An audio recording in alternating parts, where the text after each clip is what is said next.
What's going on, Miami Hurricanes fans? Wake up! Wake up! Hello! Wake up!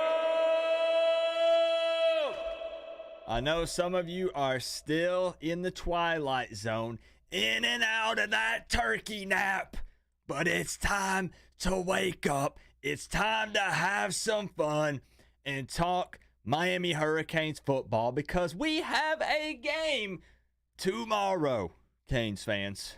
Tomorrow. Yes, that's right. On Friday, the day after Thanksgiving. By the way, happy Thanksgiving, fam. I hope it was an awesome one for you guys. I do have a question for you about Thanksgiving. We're going to get into it here in just a moment, but I do want to say, and I mean this, thank you for taking some time out of your Thanksgiving day to spend it with me. I've told you guys plenty of times that I don't have the biggest family, and that's okay, but you guys make up for it. I consider all of you family, and whether 5 people show up or 500 people show up tonight, I'm just thankful to be able to spend some time with you guys on this Thanksgiving Day. So for real, thank you so much for taking the time to hang out with me for a little bit today. I'll try to keep it brief tonight. I know. Hold on, give me a second. I know that I'm not the best at keeping things short. You know, usually a 1-hour stream turns into a minimum of a 4-hour stream. But I promise I will try to not keep you very long tonight. I'll keep my spiel relatively short. We'll get the phone line opened up. And this is the last regular season opportunity to win the $300. Co-op, I have some discussion topics for my call today. Let's do it. Go Canes. Let's do it. We will dive in. My man, Daytime Cheese, hitting up the PayPal. You got to fix that shrine this week, Daytime Cheese, because we were dependent on you last week, and it sounds like there was a missing piece. We got to get it right this time, Daytime Cheese. We got to get it right, my man. Appreciate you. Thank you for the love. It won't let me pin that message since it was straight to the PayPal, but thank you, bro.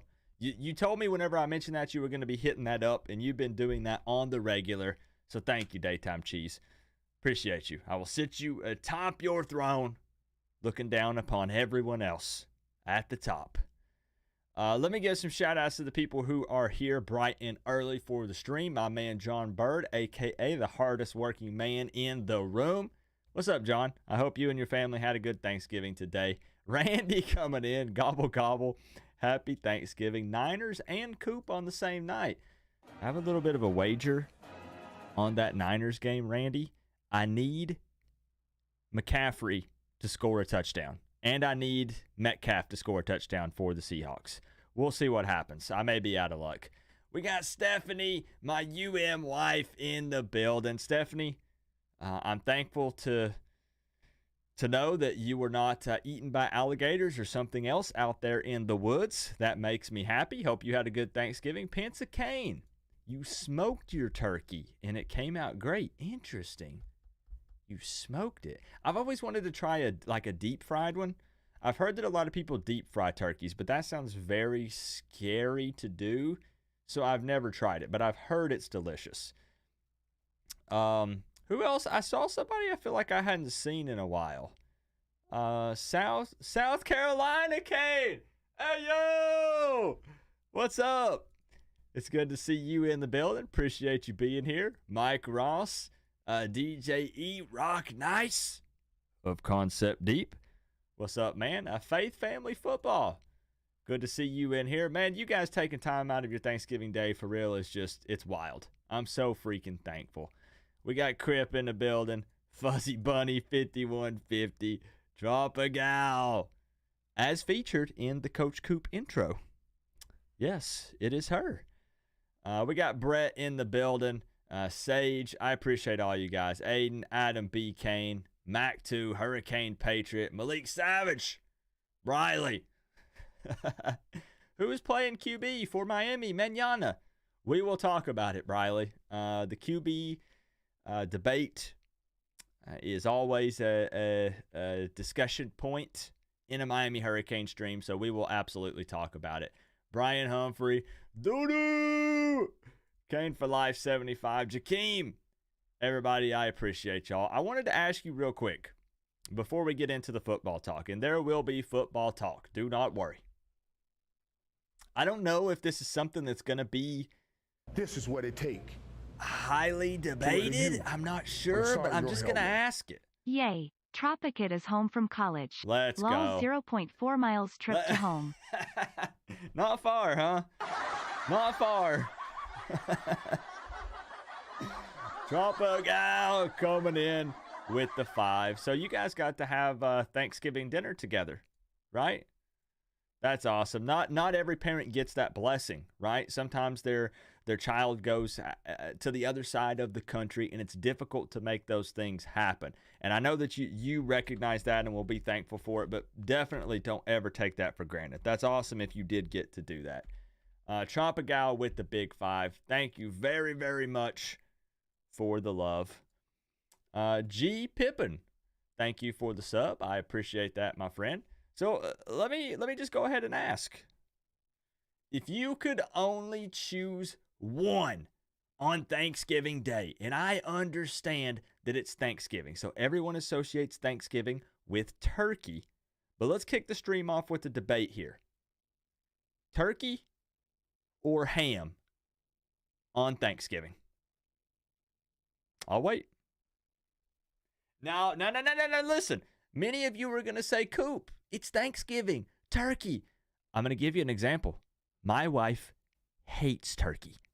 With that being said, she always goes for the ham. You on the side of your turkey or ham? Come Happy on. Thanksgiving, Coop. Clean streaming. Appreciate you, my man. Thank you for the $1.99. Happy Thanksgiving to you as well, Clean Streaming. Appreciate you, bro. Turkey or ham? Did McCaffrey actually score a touchdown? Or were you just trolling me? Did McCaffrey actually just score? He did. He did. So you want to know a funny story? Real quick. Story time while you guys are answering. You guys know that I like to bet on sports a little bit. Nothing crazy. Like at $5, $10, $2, $5. I do juicy, crazy parlays. Like 5, 10, 15 leg parlays. They almost never hit.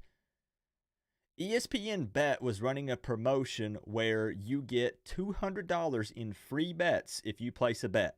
Not an ad, by the way. I'm just relaying the information. So I signed my wife up for an account. I spent all of my $200 free bets, didn't hit a single thing. So my wife says, put in some bets for me, but I want to approve them before you submit them. So what she does is I put a bet together, and then she says, take this off, and this off. I'm the football guy. You're telling me to do it. Okay, it's your money. It's your free bets. Take it off, that off. She wins. Very first bet, $144 on a free bet.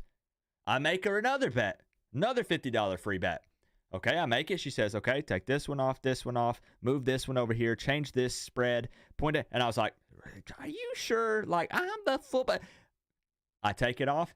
She wins again. $44 on this one. Okay? I miss on the third one. That was on me. I miss on that one. It was all out of whack.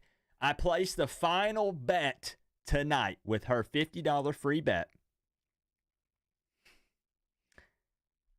I said, this guy's going to score a touchdown, this guy and this guy. Did a little touchdown parlay for the NFL games today. She says, no. Take that first one off. I said, are you sure? Like, he's going to score. Are you sure? You know who she needed to score touchdowns today with her bet to win? Tony Pollard and Christian McCaffrey. And if you guys are being honest with me, I'm pretty sure Christian McCaffrey just scored a touchdown, and I know for a fact that Tony Pollard scored a touchdown in that crazy Cowboys game against the Commanders. With that being said, that just won her another $70. Bro, I lost all of mine. All 200. And my wife walked away with like $250 profit off of $200 in free bets. I'm just going to have her give me the advice from now on, because I guess I try to use my heart and she has the outside approach. Sometimes that's best, isn't it? Like someone who doesn't put their feelings and emotions into it. She said, no, Coop. Sometimes that's what you need. So let's see. Joel. No, Joel. Joel comes in and says fried ibis. Now, to be fair, I'm actually not sure what an ibis would taste like. Pretty much anything like that, any type of bird supposedly tastes like chicken. I don't know. What's going on, Joel? Fried ibis. Miami Edits says turkey. Tropical says ham for Christmas. That's fair, and that's how I feel. I feel like turkey is Thanksgiving, ham is Christmas. But my wife doesn't like turkey ever, so she does ham. Daytime Cheese says mashed potatoes over everything. Now, okay, last thing, and then we're getting to football talk. You guys aren't the type of people that get one plate that's not sectioned off and you put all of it together, right? And all your food touches? Oh, heck no. Please tell me you're not those types of people. Like, we can still be friends, but that's disgusting. Like, let me see if I can find an example. Oh, I hope you guys don't do that where you put it all together. Oh, like this right here. This is unbelievable. I honestly, you should be fined or go to jail for this. This stuff can't be touching. It all mixes together. You get sweet potato on the stuffing. You get cranberry sauce on the stuffing. You get turkey touching the green beans. And this won't work. This will not work. It ends up mixing together. Like that. No. Unbelievable. I can't believe anyone eats like that. That's just... What are we? Cave people? We have plates that can section the food off. Disgusting. Anyways, enough about Thanksgiving. We need to get to the football. But Brian says ham. Kane for Life says smoked turkey. Stay Venom says honey baked ham. Pensacane, ham is for sandwiches. Ham is for Christmas, says Chris. Duck says both are salty trash. Coop, cooked chicken or duck. Doo-doo is a turkey, man. Turkey sandwich rolls. They're pretty good, Chris. That's true. Pecan pie with ice cream. That is always good. Thankful for your banter all year. Quits. I appreciate you. Really, I do. We try to have fun. Sage with the turkey. You've never had a leftover sandwich? I mean, yeah, turkey. I have turkey a little bit. Sage, that you are that's disgusting. No, Tropical. But see, if you let it mix beforehand, it touches the taste buds with everything mixed. Blech. This is not up for debate. So, yeah, let's talk about how our Canes are going to be without a scholarship QB for the bowl game. Woo!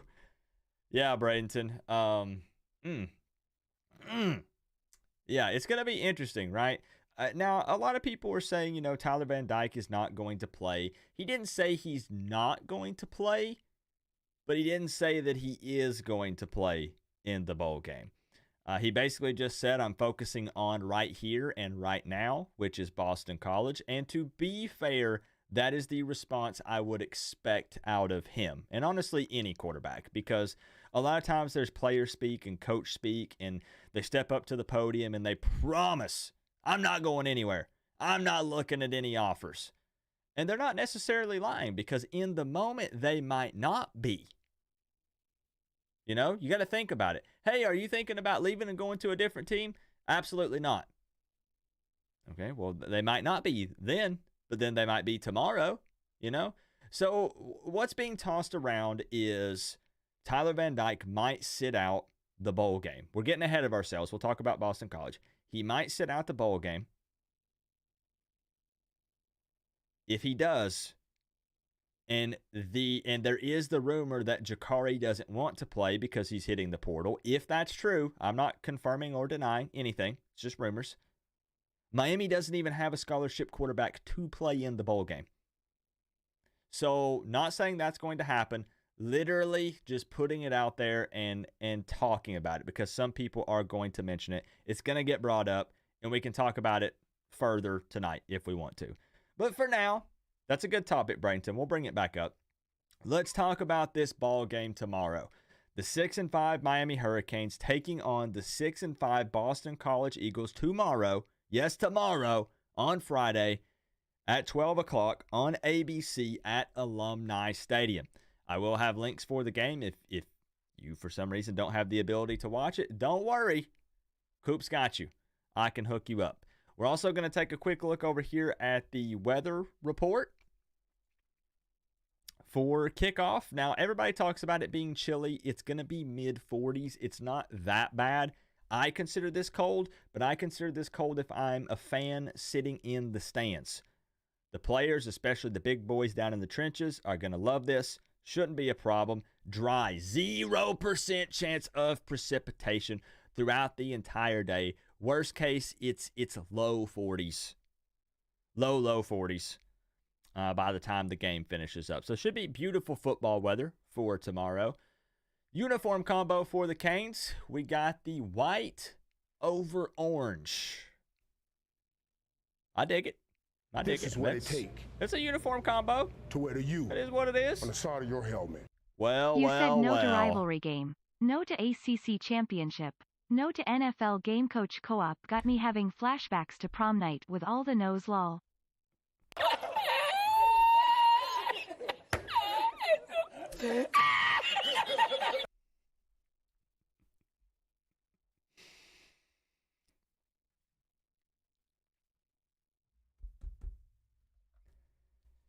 Joel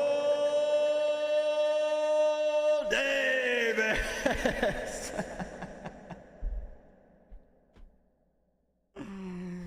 Joel, there is a secret to this, by the way.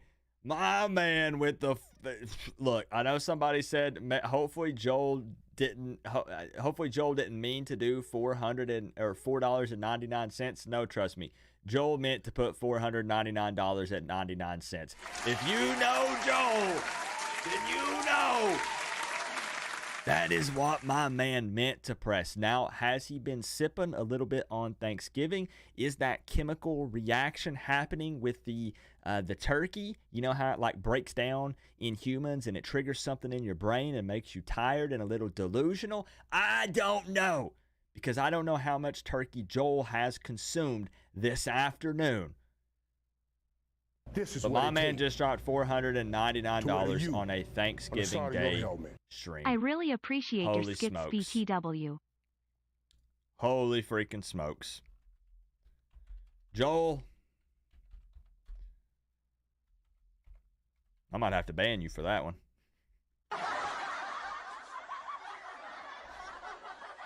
Showing massive love to a Miami Hurricanes channel. Joel, I have a secret. So, Joel, real quick here, guys. Joel offered to pay for everything for me to go to the Miami-Florida State game. I had to turn him down due to personal reasons. We discussed it off stream. He then invited me to the ACC championship game, which we know is going to be Florida State and Louisville. I also had to turn him down due to personal reasons. He also invited me to go to a Jags game after the Miami versus Florida State game. I couldn't go, so of course I had to turn him down. So, Joel, here's the secret.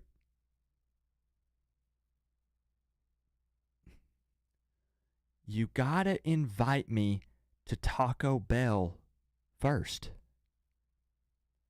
That's how you get in. That's how you get a foot in the door. Cheesy gordita crunches, cinnamon twist, large Mountain Dew. I might have said yes. There's a possibility there that I might have changed my mind. Coop can't cross state lines.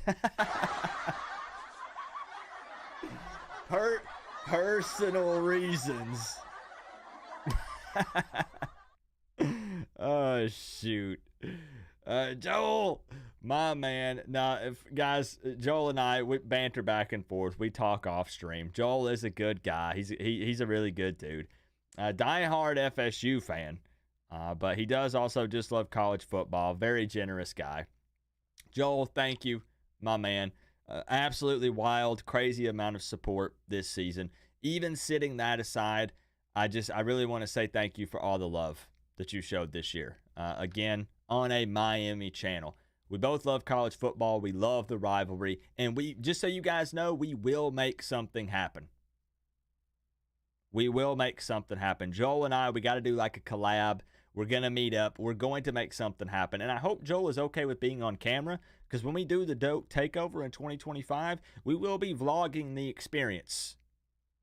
And there's going to be a lot of trash talk going down, and it's going to be a lot of fun. Joel, again, even Miami fans, showing you love and just appreciating everything that you've done, man. Thank you for everything this season. Quits coming through with the $4.99. I really appreciate your skits, by the way. And yo, let me say something to Quits. You said my $5 dono doesn't seem like much now, and I know like you're making jokes. I appreciate everything, Quits. Everything. That was your very first super chat on a live stream, and that means the world to me. And you are also a Florida State fan, right? I hope I didn't just get that mixed up. I'm pretty sure you just, I think you were. I think you were, right? Make sure that I got that right. Quits, I appreciate you very much. Thank y'all. Thank y'all. Pensacane with the 2. Rumor, Jakari Brown got more reps at practice. And that is true. I have heard the same. This is what it takes. I have heard the same. But let me add this. Let me add this. Rumor, for what it's worth. Jay Brown got more reps at practice. I wouldn't look too much into that, and I don't mean it as a negative thing. But he's going to have to get more reps, because literally if Tyler gets hurt, Jakari is forced into the game. Like, I feel like then at that point, because we don't know what's going on with the Jakari situation. If it is that Jakari doesn't want to play, and don't throw that on Jakari because we don't know that, but I'm just saying if it is, then the coaching staff has to draw a line in the sand and say, okay, bro, like, you're the only other scholarship quarterback we have. You must go in. So we'll see. We'll see. But I would expect him to get more reps because it's Tyler and him. It's, you know, we don't have a walk-on that can come in and play at Boston College on a Friday. There's just no way.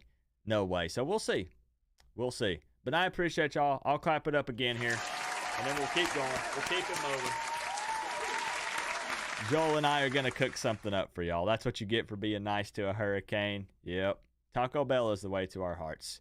10 tickets it is. Just let me know where you guys want to sit. And Joel has offered to buy me and 10 people, or me and 9 people, 10 tickets total, me and 9 people, tickets to the Miami-Florida State game in 2025. So stay tuned for that. We'll get a whole little section there, 10 of us, and we'll hang out and we'll take over Doak. We'll take over Doak. That's what we're going to do. So let's keep it moving. What's up, Hurricane Logan? We'll get you in tonight. We'll get you in. Coop is a celebrity. He couldn't go because of that. That's what it was. Too many cameras in my face. For anyone that doesn't know, Coop is the 2-time champion of the Taste 1 Foot Race Series. It's true. I have beat former Miami Hurricane Lance Leggett 2 times back-to-back in the 40-yard dash. Mr. Long Leg Leggett. Played for the Browns in the NFL. I smoked him. So let's carry on here. Team captains for tomorrow: Matt Lee, Mawanoa, Cooper, and Kinchins. So you have 2 offensive linemen, a linebacker, and a safety for the final regular season game. Now it is interesting. Oh, yeah, Joel has got us, y'all. Joel has got us for real for that game. He's a man of his word. I can promise you that. Joel is a man of his word, so he's got us. And Acquits, you are. You are an FSU fan. I appreciate you. If there was a smidgen that he wasn't going to play tomorrow, then why did the line move? And that's what I wanted to bring up, actually. Miami, if I'm not mistaken, opened as an 8.5-point favorite. It might have been 7.5. So I'm pretty sure it opened as 8.5. It dropped to 7.5 yesterday or the day before. And now I checked it before this stream, and on FanDuel, Miami is now a 10.5 point favorite. Very interesting. So the reality is this. I understand that this is not the most exciting game. It's the battle of the 6 and 5 teams. But here's why I really want to watch this game closely. Number one, 7 and 5 obviously sounds better than 6 and 6. I know that's common sense, but six wins, not talking about the bowl game, puts us at one additional win in the regular season. 7 and 5 gives us 2, and then if we look at potential with the bowl game, that gives us 3 with 8. So that looks a whole lot better. The team needs this positivity and momentum. We're on a 3-game skid. We've literally lost 3 games in a row. Let's not make it 4 or 5. Now, I also want to add the reason why this game is so important to me. What does Mario Cristobal keep preaching? Well, he's preaching a lot of things. But one of the things he definitely keeps harping on is changing the culture at Miami.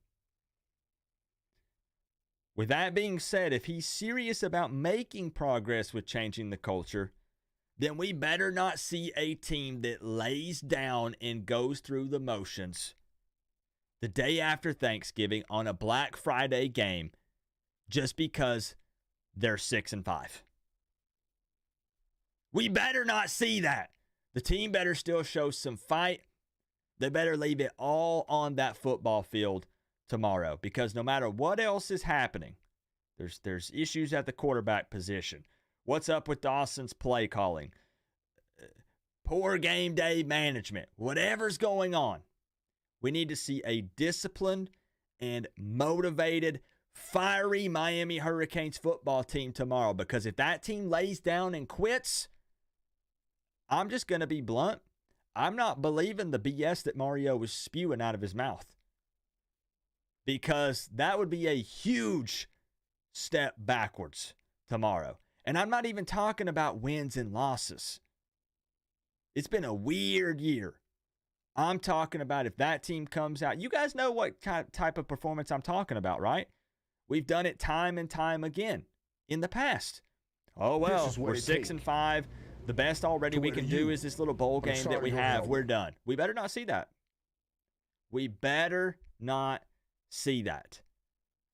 Now, Tuffy Talk, I have no idea why it did not read out your message. Good to see you, my man. With the dono straight to the PayPal. He says, "You're the man, Coop. Happy Thanksgiving and best of luck against Boston College. I don't know if you have answered this before, but what do you think about Tyler Van Dyke?"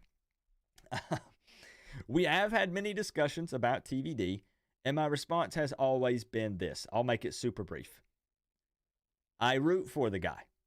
I consider him a family member because he rocks the orange and green. With that being said, I do believe it is time for him to move on. No matter what we want to look at, I realize he's battling multiple injuries. Either way, I think it's time for him to move on. And I don't know if you guys feel the same. It's not out of shade. It's not hate. You know, I wanted him to get better and improve. And there are many people that are now saying, well, you know, he had the hand injury, he had the leg injury. Let's give him a pass. We don't have time to give any more passes, no matter what the situation is. If he was hurt that bad, this falls on the coaching staff. But if he was hurt that bad, they had to figure out a different game plan. So for me personally, it's time to part ways. We must move on. We got to figure something else out. But that's just my opinion. Wish him well, and that's it. You tell me what you guys think. Appreciate the love, my man. Hey, Hurricane Logan, we're opening up the phone line in like 5-ish minutes. 5-ish minutes, and we'll have it open. So if you can hang with me, I'll get you. I'll get you if you can hang in here. So what do you guys think, though? Honestly, Tropical says it seems he's injury prone, and see, that could be a problem. These could be things that could affect him long term. So would we prefer for him to stay? He's already had 3 OCs since he's been here. How long are you going to give the coaches the pass? So for me personally, I need to see 3 years. This is what it takes with consistency. On the side of your helmet. If that makes sense. Guess the message wording didn't show off my sarcasm when asking about TVD. I know you have talked about that topic until you were blue in the face. Not the guy for next year if you're Mario. Just stay away from who we want. Go Pack. I see. Tuffy talk. 2 things. Number 1, yeah, it's definitely difficult to detect sarcasm through text. But number 2, I never can detect sarcasm. I am known for not being able to follow sarcasm. It just straight over my head every time. Tuffy talk. Thank you for the love, and we're coming for those transfer portal QBs. Oh, we're coming. Don't you worry. We're probably going at least for 2 of them. That's my guess. Tuffy talk. I appreciate the love. Let me talk about some keys to the victory, and then we're going to get the phone lines open up. I got you, Hurricane Logan. You got to be up early. I feel you, bro. I appreciate the love. Thank you for being here. Have a good run tomorrow. We'll try to get you in for the bowl game, maybe. We'll make it happen. Keys to the victory here. Of course, Miami has to slow Boston College run game down. We talked about it all week. They have a really good O-line. Honestly, second highest rushing yards per game in the ACC, averaging 198 rushing yards per game. They do miss a lot of tackles, so let's take advantage of that in the yak department. Their quarterback is a true dual threat, rushing for almost 900 yards this season, 10 touchdowns on the ground. However, he is a little careless when throwing the ball, so there could be multiple interceptions in this game. Let's take advantage of those turnovers and turn them into points. And also, as I already said, leave it all on the field. Put everything out there. It's the final regular season game for the Canes. And also, we might have Arroyo, Porter, and LT back. Not that Arroyo matters because we won't use him anyways, but that is something that is good news. My score prediction, even though it's up there. What's up, Bryce? Yeah, I feel you, Steve. I feel you. This man's got 10 touchdowns on the ground. 10. I do have Miami winning tomorrow by 6 points, 30-24, and I am fairly confident in this one. I do believe Miami will win, and I said it in my final thoughts video. I'm eerily confident. I know my score prediction might not reflect eerily confident, but I don't mean that Miami's going to blow them out. Nothing like that. I just mean that I am confident Miami wins this game. Yes, in enemy territory. I do. And I think it's just because on paper, this is actually a really good matchup for Miami. What does Boston College do well? They run the ball really well. What does Miami's defense typically do? Let's take away the defense's performance last week. They stop the run. Their quarterback is a little careless with the ball. We got some guys back there that can pick those off. If Porter is back, he's a lockdown corner. If Cam is back there, I'm just saying, if we have a Tyler Van Dyke come out that throws 0 picks like he did last week and throws for 300-plus yards, we should win this ball game.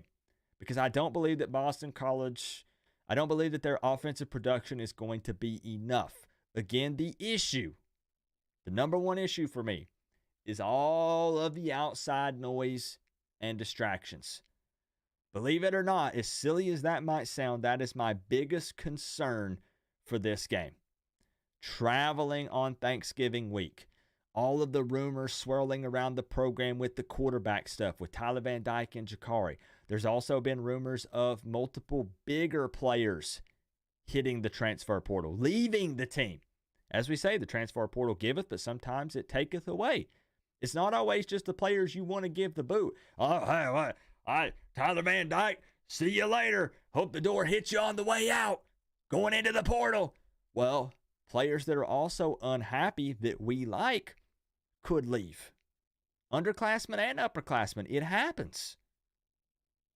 So that's something to keep in mind. There are a lot of rumors swirling around, and there's just a lot of uncertainty, a lot of negativity, And this just wasn't the season that was expected out of Miami. It is what it is. So that's what would be my biggest concerns going into the game tomorrow, honestly. But on paper, I think this is an excellent matchup for Miami. I do think that Miami wins, and I'm not that worried about it. I'm not. So with that being said, I think we should get the phone line opened up. We won't go too long because it is Thanksgiving. But I'm having fun chilling with y'all. It's not cold, exactly. It's not cold. I don't know, Armando, if there are any watch parties. I'm not sure. Bergie. Now, there will be a watch party right here. Bergie, believe me, I want to win, but I just have no clue what product Mario will try out onto the field anymore. Completely understandable, Bergie. Completely understandable. This is one where, trust me, let me say this and we'll open it up. Winning this game does not fix the season. It does not forgive everything else that has happened.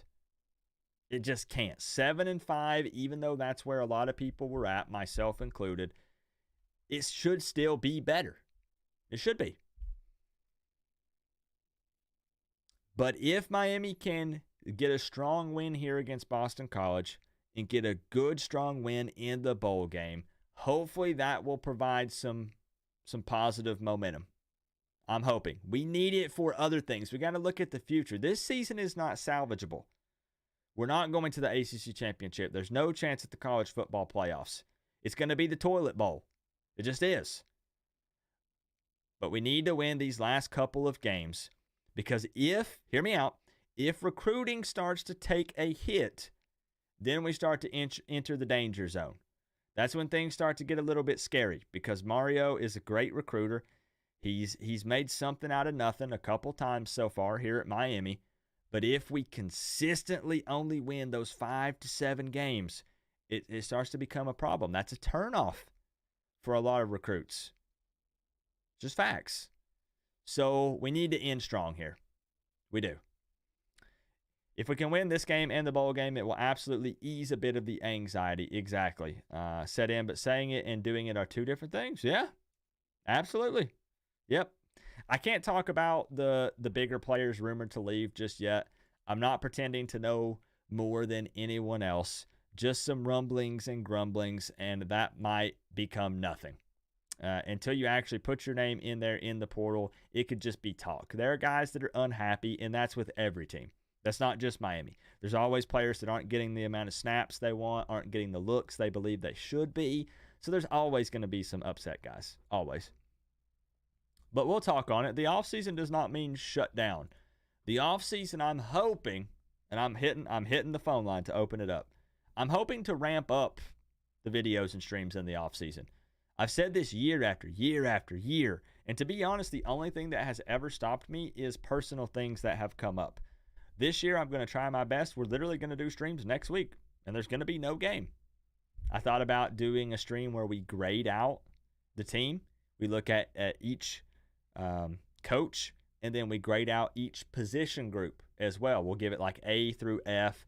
We'll do a poll. I'll give my grade, and then we'll compare the Coach Coop community with what I have, and then we'll kind of go back and forth with that. And then there'll be transfer portal talk. There'll be QB talk. If there's any coaching changes, we'll be talking about that. There will be a ton to talk about. So it's not going to slow down at all. If anything, it's going to pick up. What's up, Josh Anderson? BC Stadium, no chairbacks, cold aluminum flat bleachers. Canes are going to be pissed that they even have to be there this weekend. I feel you. I'd be mad. Yep. Robert Pete, just wanted to say thank you for doing this, Coop. Going through a divorce, and this is the first Thanksgiving I've been alone in a while. You the man. Robert, you're not alone, bro. And I know what you meant. You're here with over 100 people hanging out together, and we all consider each other family. I consider you family, Robert. I'm serious. So kick back, crack open a cold one or your beverage of choice. Let's have some fun tonight, and let's forget about the other stinky things that might be going on. Let's have some fun. Look at that right there. I hate the Canes, but you aren't alone, Robert. Right there it is. That's what I'm talking about. Right there. Right there. That's why we do this, Robert. The college football family. We care about each other. We look out for each other. You got people hanging out with you, Robert. You got people in your corner, bro. Don't you worry. With that being said, let's get it opened up because the $300 score prediction contest, yes, not one, not two, $300. All you need, we love you, Robert, in a heterosexual way. Call in. The number on the left-hand side of your screen, 865-229-4131. Give your prediction for this game. If you get it right, you win $300. No strings attached, no questions asked. PayPal, Venmo, check, in person. All of those are true except for the very last one. So let's get the phone line opened up. And if you're shy, I'll break the ice. Don't worry about it. You don't have to go into detail. You don't have to go crazy. Let's just have some fun. Let's have some fun.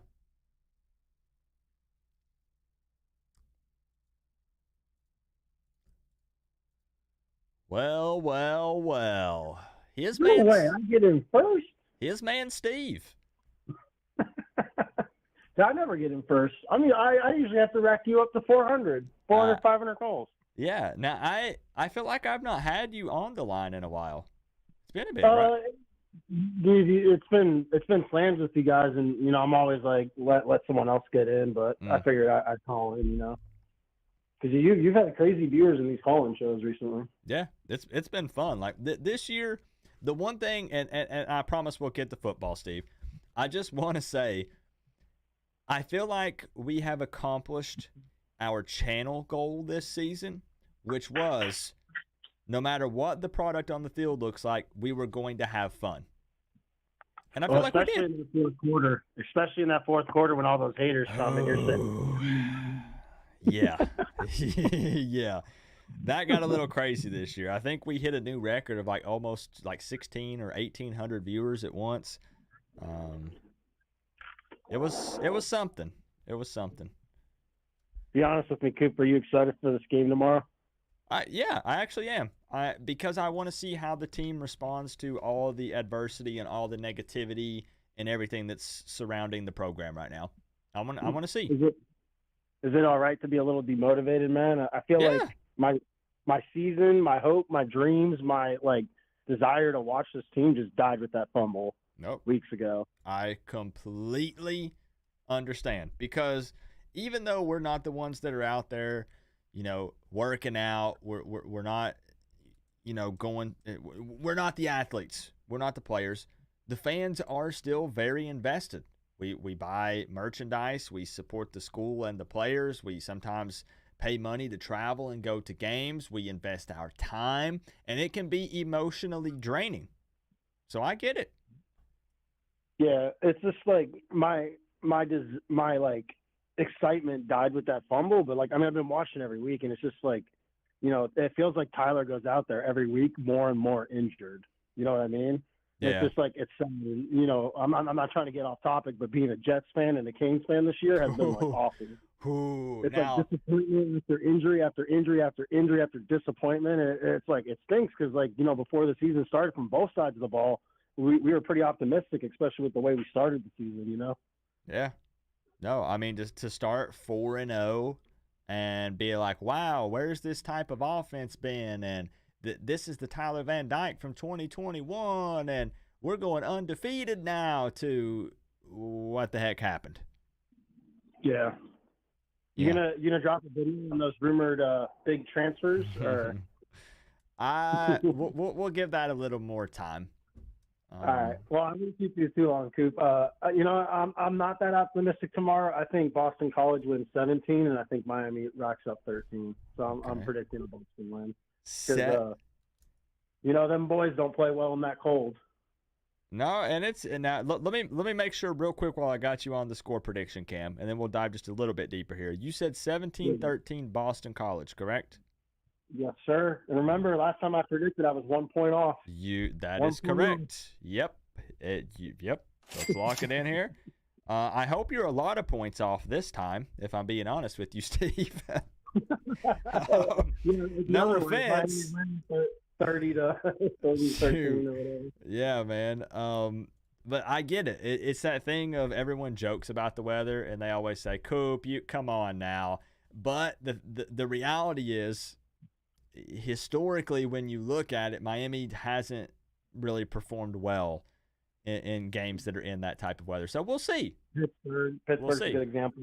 I've always said I don't think that you can use that as an excuse, but could it play a part? Sure. Yeah. I'm telling you right now, I live in South Carolina. It's like 60 outside, 50 outside. I don't want to run outside. Yeah. Fair. It's even colder than that in Boston. I run like 20 feet. I'm like, all right, I'm done. Look, but even when I played high school ball, I know this is totally different and really not relevant. But I was that guy that, like, in between, like when the defense was on the field, because I played receiver. Boy, my butt was, I had the hand warmers. I had hand warmers in my hand warmers. I had like long johns on, plus the cold gear, plus standing by the heaters. I was trying my best to stay warm. I hated it. Yeah. All right, Coop. I'm going to let you go. I got you locked in, man, for the $300 score prediction contest. And as always, my man, Steve. All right, man. I appreciate you. See you, bro. All right, good. Always a pleasure to have Steve in here, man. Steve is a hoot. Steve and I, it was a short stint because I'm always so freaking busy. I know, Steve. But we played Pokemon together for a little bit.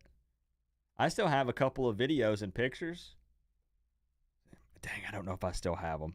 Steve, I know people are going to be like, Coop, ain't nobody care about Pokemon in here except for about all three of us.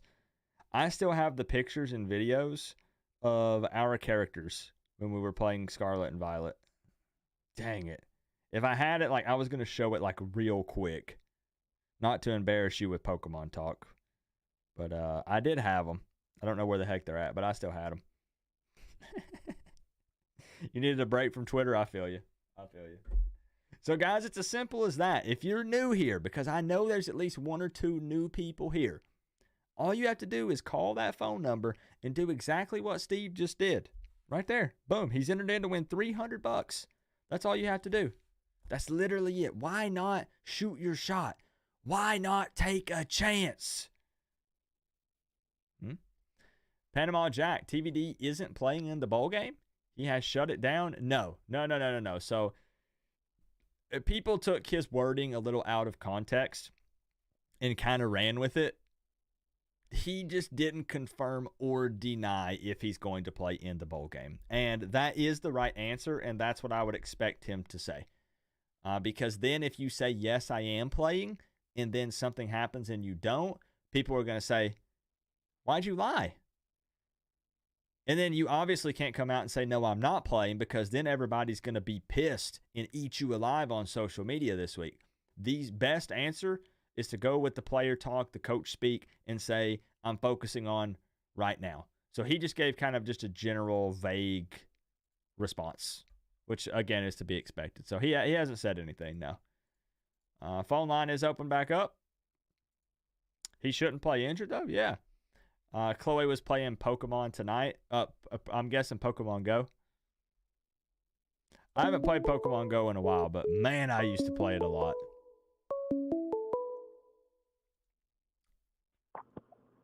My man Brandon, a.k.a. Hurricane B. What's going on, boss? Chilling, man. I'm hoping I put on, like, let me back up. I'm hoping I put on 2 or 3 pounds with that chicken and turkey and ham today. What about you? Oh, same here. Happy Thanksgiving, man. I am stuffed. Yeah, buddy. Woo. I actually, as weird as it sounds. I have my ham. I'm not big on turkey. Not big on. Oh, so you are a ham guy. Okay. Yeah. What about chicken on Thanksgiving? I ate more fried chicken today than turkey and ham combined. I ate it a few years ago at my cousin's house. I eat fried chicken on Thanksgiving. Yeah, because we went with one side of my family. We actually went to Shoney's and went to like all-you-can-eat buffet, and they had like turkey, ham, fried chicken, all sorts of stuff. And I dove in on that chicken. I went in on that. Oh, you might have murdered that. Oh, yeah. It was good. It's actually, my mouth's watering now, and I'm still full, so I don't know what's wrong with me. I'm the same way. All right, so Hurricane B is a ham guy. Judgment-free zone here, y'all. He can like the ham over turkey if he wants to. So, what do you think, man?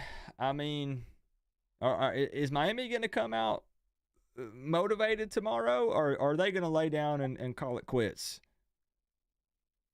We don't know what Miami team's going to show up, honestly.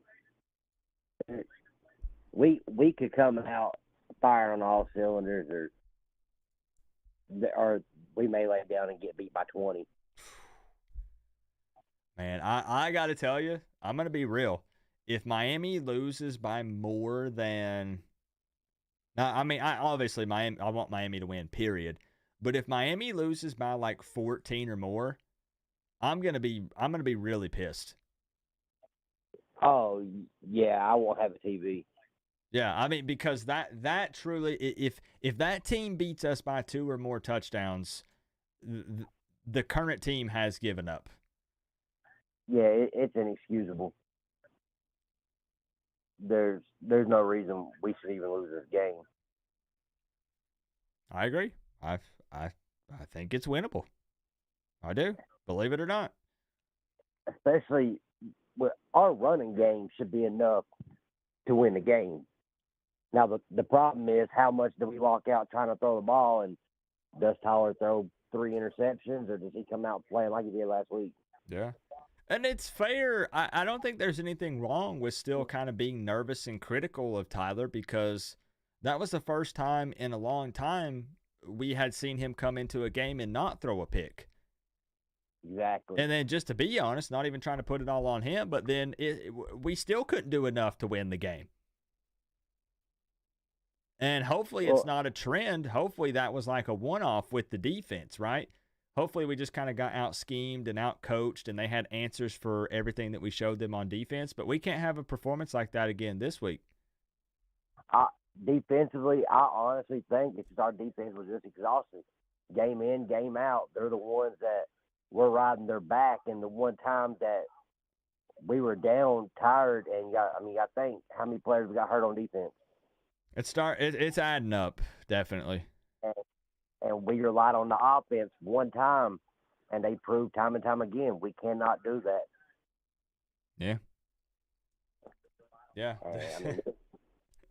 We're going to have to put it all together this game, bro.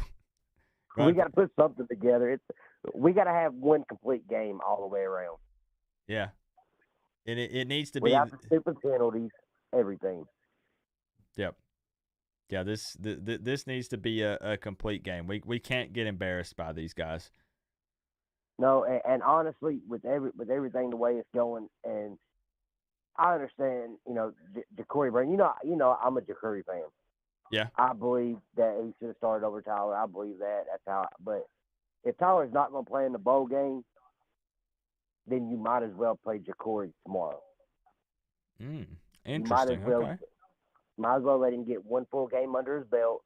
That way he's going into a bowl game. He's not rusty. He's got time. He's got reps. Gain speed reps, not just walking through it at practice. I mean, if Tyler's not going to play in the bowl, then you might as well go ahead and play him tomorrow. Let him get this game under him, go into the bowl game, and then it may or may not keep the Curry at Miami. But see, does it not? And I'm not trying to stir the pot. I just there has to be more to the Ja'Cory thing than just him saying he wants to redshirt so he can keep a year of eligibility and then play next year, right? Because at this point he could play in up to 4 games, and we've not seen him at all. I believe there's more to it. And I'm not even saying that it's necessarily meaning that he's leaving. I know we've brought that up in the past, and I still kind of would possibly lean that way, just being honest. But there is a world where Tyler is the guy who is like, okay, well, we know Tyler's gone, and Ja'Cory does get the nod for next year because he would possibly beat out Emory. We would have to look at his accuracy and some other things. And we don't know how they're going to attack the transfer portal at the quarterback position, because they would still need at least one guy. At least one.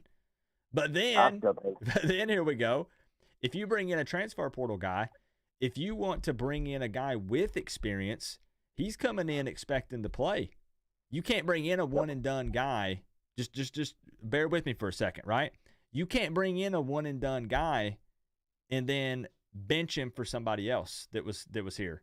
Like, I mean, you can, but it's not going to happen. Right. Like, you won't bring in a guy that can only be here for 1 year who's trying to pad his stats for the NFL just to ride the bench for the entire season.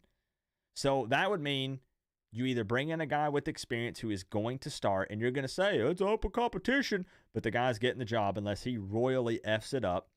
Or you bring in 1 or 2 guys who are 2 or 3 year guys that you can kind of develop, and then you do have an all-out competition in the offseason. I don't know, man. It's going to be interesting. In my opinion, I'm like you. I think there's more to it because Tyler got hurt last year, and it was Jacurri, and he was the guy all the way up until Tyler came back. And then, you know, anything that happened with Tyler, it was Jacurri, and now it's all of a sudden you don't hear nothing about it. Yeah, and Tyler will be out there hobbling, bro. Like, I mean, Winston over here wrapping, you know, heat pads and stuff around his leg, and he's barely hobbling around, and Jacurri still doesn't get any snaps. There's something more there. There is. I believe there is. Yeah. The only thing I can think of. Hurricane B, I'm going to kick you over to the official Kim K score prediction, Cam, on this Thanksgiving Day. We still got a couple more hours. I'm ready for the magic numbers.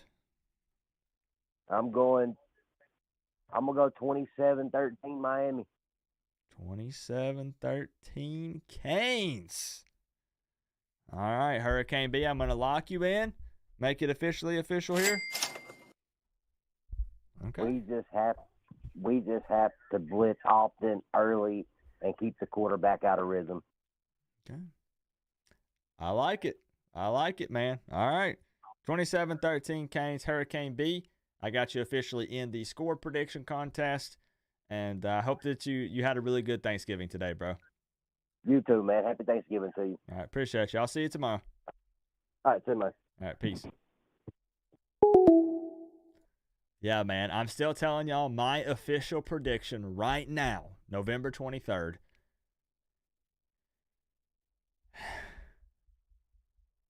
Man.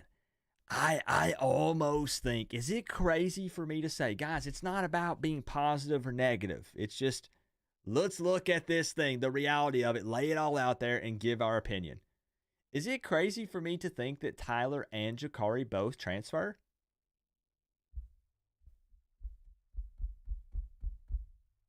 I don't know. I don't know, man. That leaves us with Emory and Judd, assuming Judd puts pen to paper. And then, you pray that we find someone in the transfer portal that we can write a big enough check to get.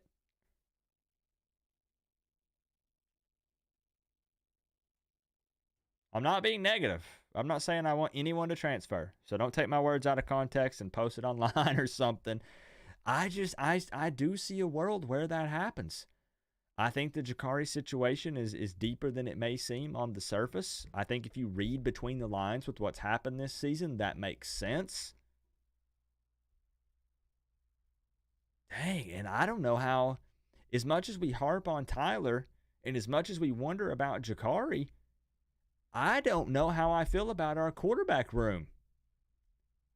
We'll have to see. We'll have to see what happens in the transfer portal. Bro, it's gonna be the Wild West, just like it always is. I got to open back up, y'all. I don't know. That's such a weird situation.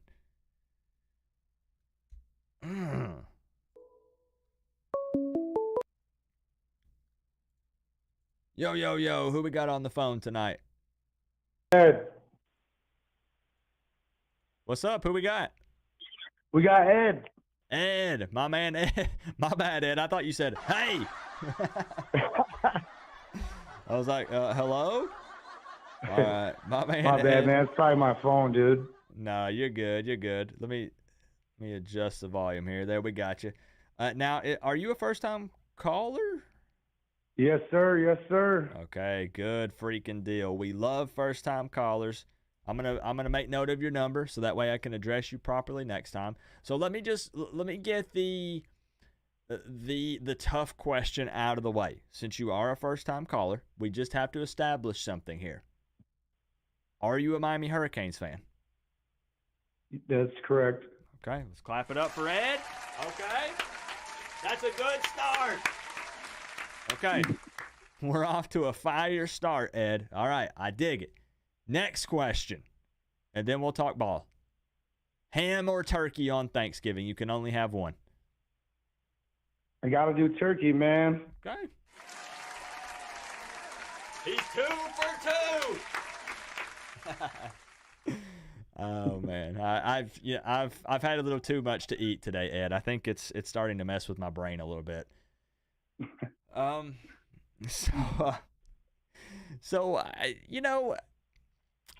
know I keep asking people the same question, but I mean, like, are you confident going into tomorrow? I mean, it's, again, everyone keeps talking about it. It's Boston College, chilly, noon, distractions.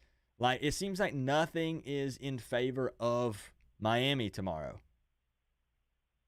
Yeah, I'm definitely not confident. Not even a little. Ooh, okay. The inconsistency, and obviously I've heard it all year. I've seen it for myself. The whole offensive playbook is just so predictable. Not only that, but like obviously TBD, all the speculation around him, and not only that, but I've noticed too in game time, he's pretty much a one-read quarterback. We've all pretty much established that. And obviously the defense already put pressure on him. He's going to force the ball, and we've all seen that. So I could honestly just see this game probably going I don't know. I want to say that we win. I really do. But now there's $300 on the line, Ed, so it's got to be what you really think is going to happen, not what you want to happen. Yeah, you're correct. Yeah. And here's the thing. I want to say one thing real quick, because I think you'll agree with me. Isn't it sad that the reason that we're talking about losing this game is not because Boston College is so good? It's because it's tough to believe in this team and they've not been consistent. Co-op would love to call on today. Yeah, definitely. It sucks, man. Like, because Boston College is not this crazy. We're not going up against the Georgia Bulldogs, Ed. Like, it's just as everybody's already said, we don't really know what team we're going to see tomorrow. Yeah, definitely. I was gonna say I could probably see. I'm gonna kick you over to the score prediction, Cam. I got you over here. Alrighty. So I'm ready. I thought some numbers were about to start flowing. So. No. I was just gonna. One more thing I was gonna say. I could just see probably drawing up a game plan similar to the one against Clemson, where Emory played really conservative, and I could kind of see this game possibly going to overtime. And I think we'll probably pull out the win. It'll probably be like 27-21. And is that what you want to lock in as your official? 27-21? Yeah, I believe so, yes. Okay. In favor of Miami, a 6-point win. Let's lock it in. Hurricane Patriot said no more overtime games, Ed. His heart can't take it, and neither can mine. I don't think I can either, but it might be probably happens. It might be the only time I'm confident. We go to overtime, we probably win. I mean, Shoot. I hope so. Ed, I got you locked in, man. I appreciate you. First time caller calling into the show. I got your number saved, so don't be shy in the future. And that's got you locked in to win the $300. So if it's 27-21, Ed, I'll call you, I'll text you, and we'll set it up, and the money's yours. I appreciate you, Coop. Happy Turkey Day. Hey, happy Turkey Day, bro. I appreciate you, Ed. All right, thank you. All right, have a good one. You too.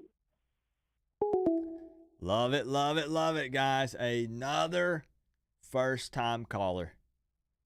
That's what it's all about, man. We want Bama in OT. Oh, shoot. My man Eric Finkelstein with the $4.99. Coop would love to call in today. Let's make it happen. Let's make it happen. I should have your number saved. I do. So I'm going to look out for you, Eric. I appreciate the big five, my man. Just give me a call. Throw it on speed dial. You know how it is. But we'll try to get you in here tonight, Eric. Let's make it happen. And let's keep chopping it up in the chat. I'm seeing it. Cristobal is gone, in my opinion. Here's the deal. No matter how much people might want Cristobal to be gone, I don't know any more than anyone else. But based on everyone I've talked, we all know, we know his contract. We know how lengthy it is. It doesn't mean people won't be upset and giving him an earful and definitely sitting down and talking with him. But it's 5 years minimum. Because there were people earlier saying, okay, Coop, what about your personal opinion? I got distracted. How long do you give the staff? As frustrating as it might be, me personally, my take, I'm not pushing that on you. My take is you need a consistent staff.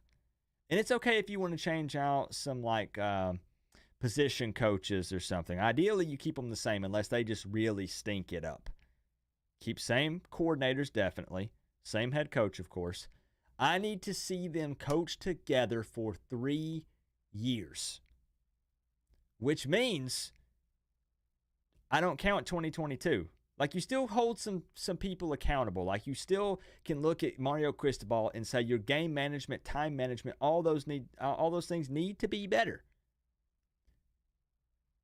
But I have to see 3 full seasons of recruiting with this style of offense and defense. Let them build the chemistry amongst themselves and the players together. 3 seasons, even if it sucks, before I can truly evaluate the situation. And as much as that hurts, as much as it sucks when you're not playing well and not looking good, that's the level-headed approach. That's the setting the fandom and emotions and 20 years of heartbreak and expectations to the side and seeing what happens. Because I still firmly believe that firing coordinators every other year is not necessarily the solution. And I do believe that it starts to heavily, negatively impact recruiting. Because I said this in the past.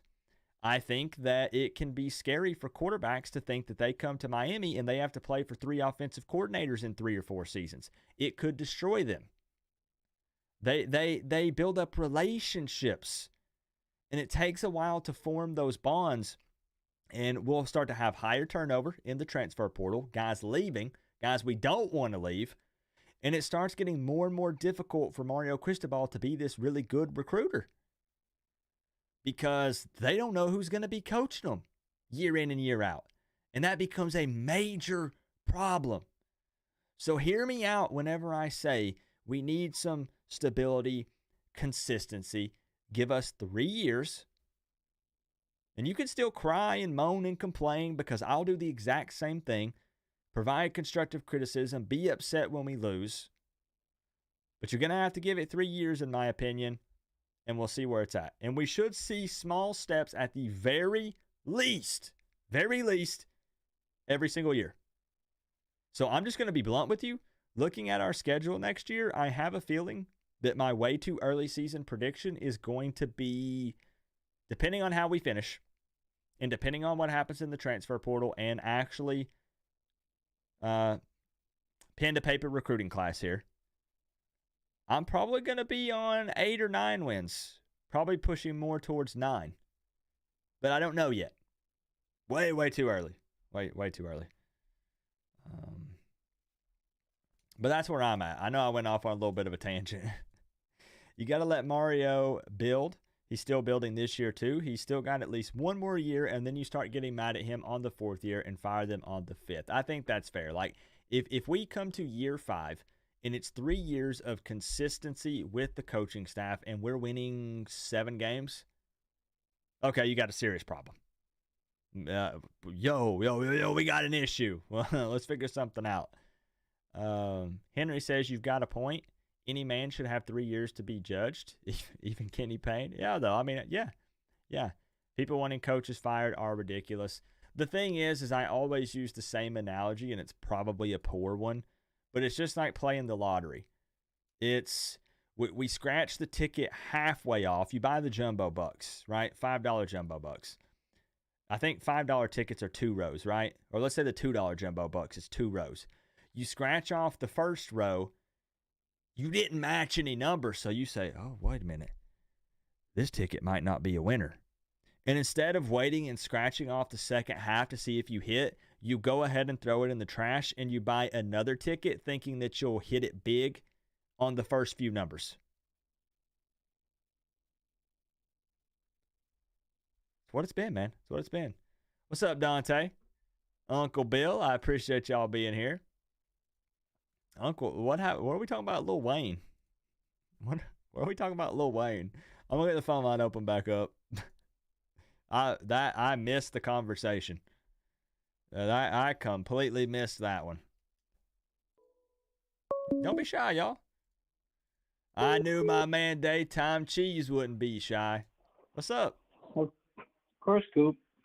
What's up? We need to have a little talk, Daytime Cheese. Hey. What's the update on the shrine?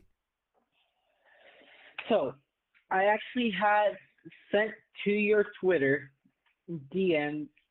I actually sent the 2 shrines. The one that I had last week, which isn't the complete shrine, and then I have the one that was winning us all the games. I can't find my hat. I have 2 Miami hats. One that I wear on game day, and one that I put on the shrine. I can't find that second hat.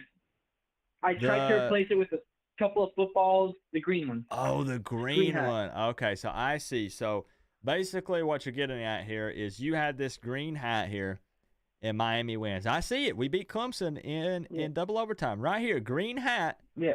But then when I look at your last week's shrine, you replaced it with a football. A couple of footballs. There's one in the corner as well. And you can't find the hat. I can't find the hat. I took the hat to the Bahamas, and I can't find it. I know I brought it back, but I can't find it. So what you're saying, this week, it's your fault Miami lost, right? Absolutely my fault. But next year it won't be because I'll definitely be on the team. I'll be our starting quarterback next year.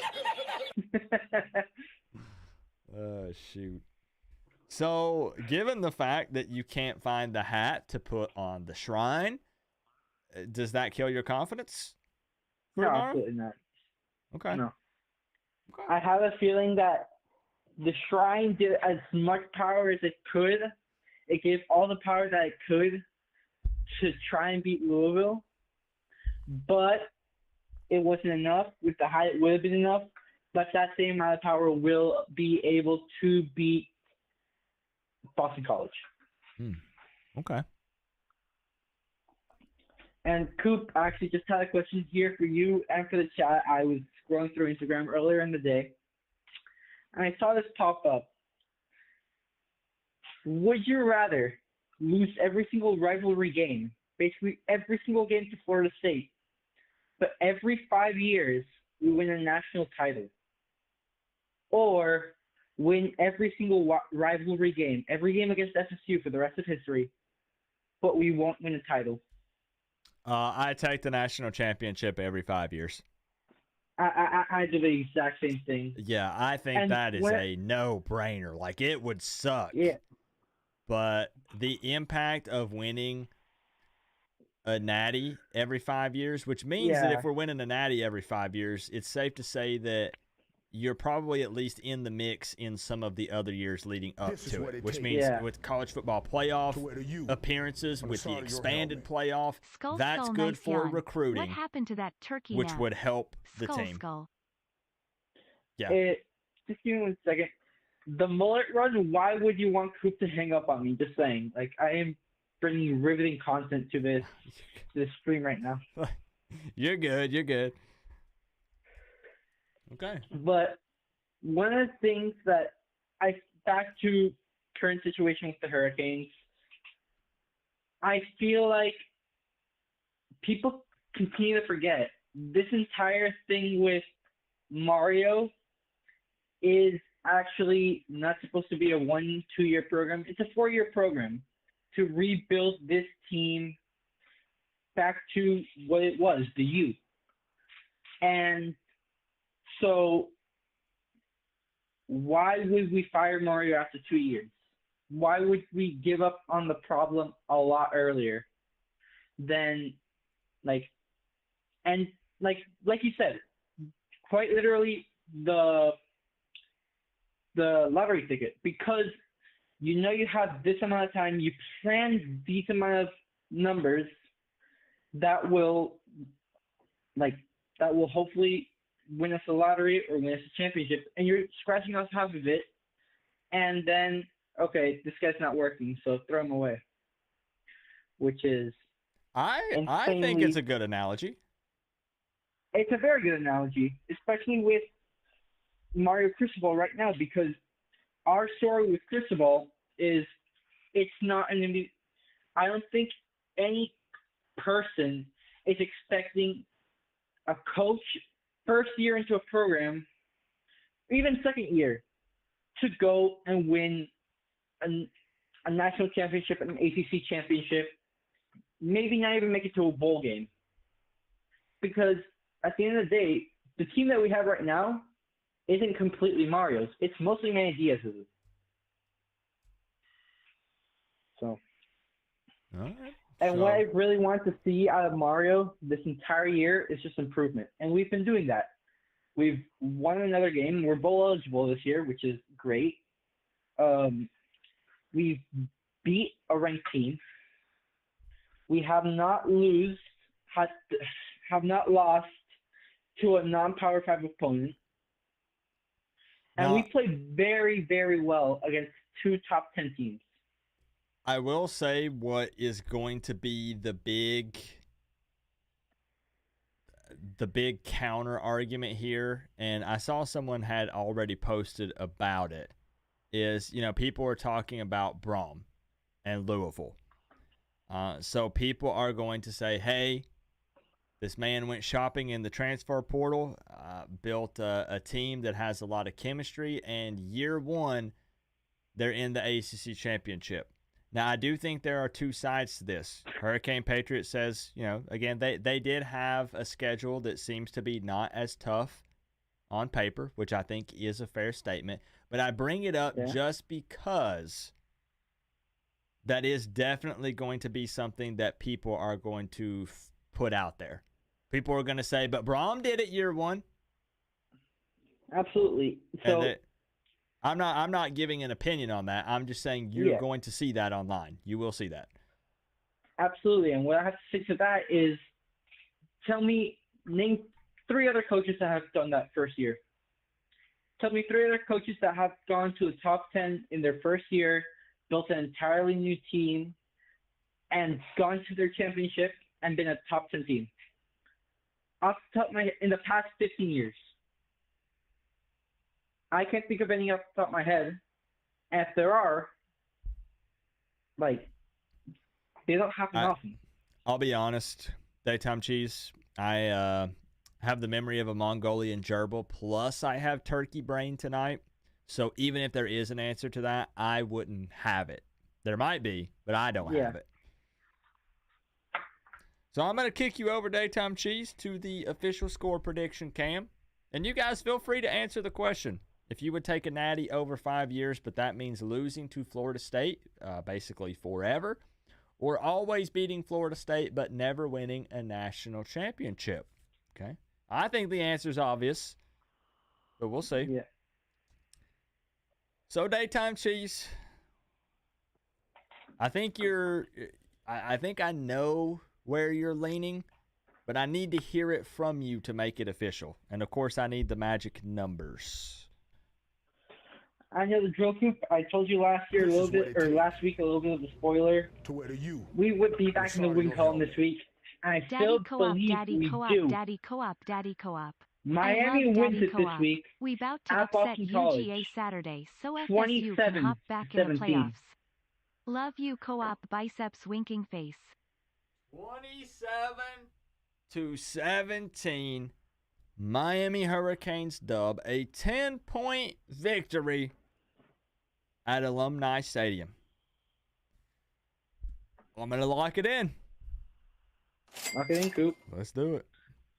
I've had a close one so far, so let's hope this one hits right on the money. Yeah, all right. Daytime Cheese, I got you officially entered into the $300 score prediction contest, and I appreciate the phone call, my man. And keep looking for the hat. Problem. Don't give up on looking for the green hat. I have not given up, Coop. Don't worry. It's gonna get. I hope it's gonna be here by the bowl game. Okay, good deal. Good deal. Also, Coop, if you ever need another guest picker, I'm always here. All right, sounds good. I appreciate you, bro. I'll see you tomorrow. All right. See you tomorrow, Coop. All right, peace. My man, Daytime Cheese. So we got 3 Miami Dubs predicted so far and a Boston College win. So we'll keep it rolling for a bit here and see what we end up with. His man, Steve, coming in with the 10. Nice yawn. What happened to that turkey nap? I didn't yawn. Did I?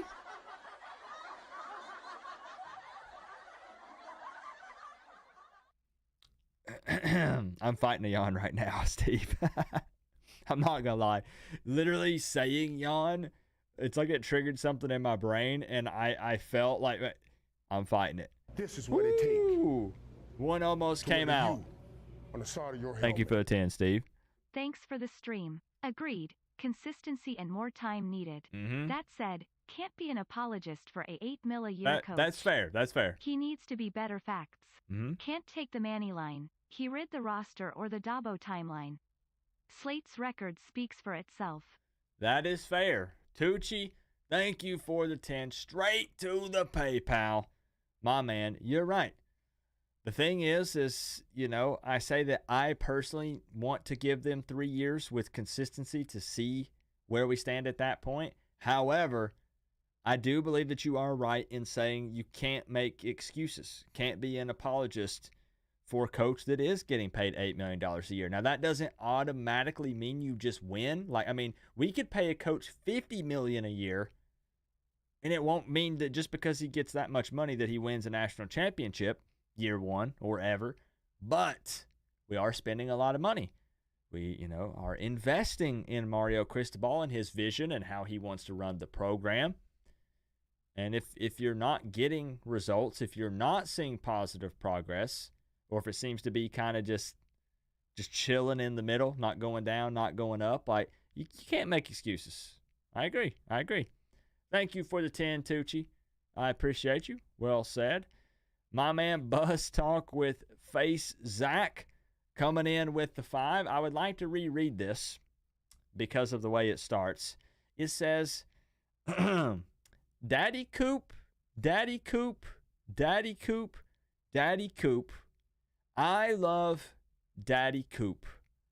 We about to upset Georgia Saturday so FSU can hop back in the playoffs.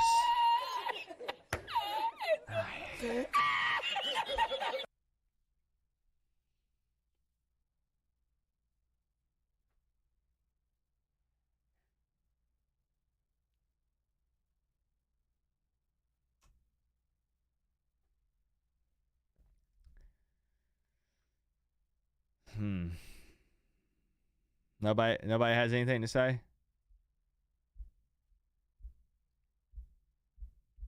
Buzz Talk with Face Sack. Thank you for the 5.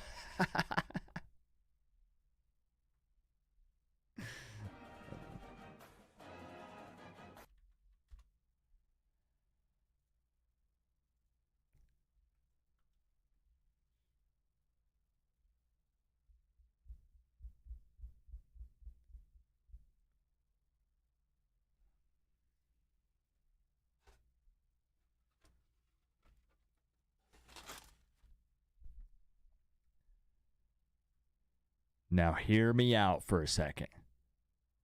I'm just playing. I'm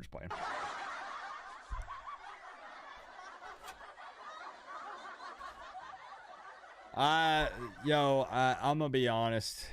I don't think anybody beats Georgia, and it pains me to say that. Honestly, I wish someone would. At this point, I actually kind of don't care who it is. I don't want to see Georgia win again. So if that means Washington beats them, if that means Georgia Tech beats them now, if it means Bama beats them in the SEC championship, I can't stand Nick Saban or the Crimson Tide. I have too many family members that are a fan of that team, and they're always poking fun at me. And you guys know that I took my father-in-law with me to the 2021 game at Mercedes-Benz Stadium. And I had to, every time they scored a touchdown, I looked over and he had this big grin on his face. Can't stand him. I would love to see Georgia lose, though. Would love it. Yeah, and that is a huge key, Mike. If you can contain Boston College's quarterback, who is a great dual threat, and force him to throw, he's going to make mistakes. Yes. Hurricane Patriot. Coop, now I'm yawning. My bad. Blame Steve. That's Steve's fault. Yep. All right, let's get it open back up. $300 on the line, y'all, tonight. Last chance in the regular season to make it happen. Get in here. Come on. We'll still do it for the bowl game. In case you're wondering. We'll still do this for the bowl game. But regular season, that's weeks away. My man, Eric Finkelstein. You made it. Coach Coop. You made it. Heck yeah. Yes, sir. Happy Thanksgiving to you and your family, my man. Happy Thanksgiving to you as well. And speaking of Thanksgiving, I'm going to need to know, the turkey or ham?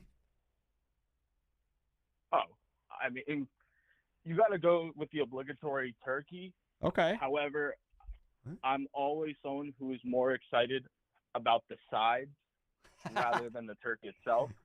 Mashed potatoes, stuffing, mac and cheese, cornbread. Just give me all of that and put maybe one piece of turkey, and I'm in heaven. What's that song, Eric? Dang it, it's slipping my mind. The greens, beans, potatoes, tomatoes. Aha!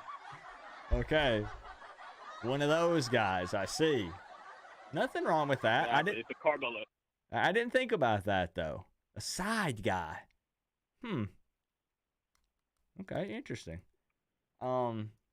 Everybody seems to find it odd that my wife doesn't consume turkey on Thanksgiving. It freaks people out for some reason. I actually respect it that she's basically taking down the status quo. I respect that. Yeah, doesn't follow the crowd, you know? Love that. So, Eric, it's when looking at the predictions, there's been a lot of like down and out. I don't know. It's been a rough season, but most people are predicting a Miami win tomorrow. All right. Yeah. I mean, so let me just give you an insight of what's going on in South Florida right now. Okay. I just went on to the Hard Rock Sportsbook app, and they just boosted the Miami Hurricanes to win by 10+ points for tomorrow. Ooh. And I know that opened at 7.5 or 8.5. Yeah. So they are now saying a boost of Not 10+ FR though. points at From a Tech fan, y'all let our QB Haynes King rush for 50 yards. I don't know what they know. We underestimated Castellanos. that Hope does y'all don't. give me He some can easily rush for 100 reason plus on to Miami at D least unless y'all sack him. He consider won't mess up. what is going on in either our locker room or BC's locker room. But something had to have changed in the past couple hours that makes them think that we have a really high edge against this opponent. Now, as a betting man, if you guys were here at the beginning, I told you the story about how my wife has won like $200+ this week off of my bets because she told me what to take off of it and they hit, and then I lost all of mine. Is that bait? Like, you know what I'm saying? I hear you. You are asking the wrong person. I'm a terrible gambler. I don't know, man. I don't know about that. Here's the thing. It's so funny because you were talking to one of the callers earlier in the show, and we all are at the same realization that we know on paper we are the dominant team in every category. Yeah, we win on paper, without a doubt. And not only do we win by at least what this point spread is 10 points, if all were to go well. Yeah. My issue, though, is that we have seen on 3 to 4 occasions, I would say, where we have lost games, not because the team was the better opponent, but because the way we managed the game put us in a position to lose. Right. Not in a position to win, to lose the game. That's fair. That concerns me against a team that, this game, every single time we play them, is one that gives us a bit of an edge in our seat. And I would love to come out and say, yes, this game we will take care of business. But to be honest with you, I can't say that with full certainty because, quite frankly, the coaches haven't shown that they're able to do that in the past couple of weeks. I mean, if you think about it, the last 2 games that we have won were in overtime. And every other game, we only lost by a score, but we had the chance to be able to win each of those games, and we didn't. True. We couldn't finish. We could not. And it scares me. That's not fair. only does it scare me for this year's team, but, as you were saying earlier as well about the cycles of coaches, I agree with you. You need to have a staff that is able to gel for more than one season. Mm-hmm. But if you're seeing these issues, which are not schematically, that you're not getting position players or something like, these are elementary issues, working with time management and timeouts and other, basic coaching functions. That's a really big concern. That stuff is inexcusable for $8 million a year. I agree. And the problem is it's not like it's not like this came out of thin air that we thought this guy was going to be the greatest coach, but he didn't have any flaws. This was an issue that we knew about when we picked him up from Oregon. And we heard the Oregon fans saying, thank you for getting Mario off our hands because he can't manage the game. Can I be honest with you for a second? Please. With the people that I have talked to, and this is common knowledge anyway, so it's not like I'm saying something that I shouldn't say or putting something out there that people, don't know. I'm going to be honest with how everything went down with Mario, with his mother being sick at the time. Some of you probably remember that. And with some other things that happened with some of the big-time people at Miami not really caring for Manny. Not talking about wins and losses, just other things. They liked him as a defensive coordinator, but not as a head coach. And then also, what was I going to try to say? I'm trying to figure out how I want to say this. Basically, once they knew there was an opportunity to get Mario, given that he is a Miami guy, like he has Miami roots, he played at Miami, they were going to bring him in no matter what. I guess what I'm trying to say is even if Manny saw a decent amount of success, if they knew they could get Mario in here, they were dropping the bag and bringing him in here regardless. And I guess what I'm trying to say is, a lot of the people up top that write the checks and have the money, some people know what I'm trying to get at. I'm bad. I'm not, again, I got turkey brain. I don't know how to relay this. They love people with ties to Miami. Again, Mario's a Miami guy. They were going to do whatever to bring him in. It didn't matter what was going on with, like you said, talking about him having questionable game day coaching and time management and all these things. They wanted Mario. They were going to get Mario and give him whatever he wanted, blank checkbook. I really don't know why I'm even diving into that. I guess I'm just trying to say, I'm going to be honest, Eric. I'm going to stop there. I'll probably get into stuff that we shouldn't talk about for this stream. So we'll just continue talking on about it. Go ahead. You have the floor. I shouldn't. Just go ahead. No, I appreciate it, but what you're trying to get at. I don't know how to say it. No, I know, but I understand what you're saying, and I'm not going to imply anything. But we've already seen where we have coaches getting very large deals and not panning out. We've seen it now twice, where coaches got multi-million-dollar deals, did not fulfill their coaching time there, and now getting large buyouts. We just saw it happen 2 weeks ago when Jimbo Fisher got canned by Texas A&M. So I do think that other schools are looking at Miami now and saying, they just paid someone $80 million to coach. However, this team still doesn't know how to do the fundamentals. Those are question marks that not only that other coaches and other fans are seeing, but the recruits are seeing as well. And so this whole thing, it scares me. I think that we are in a really vulnerable position.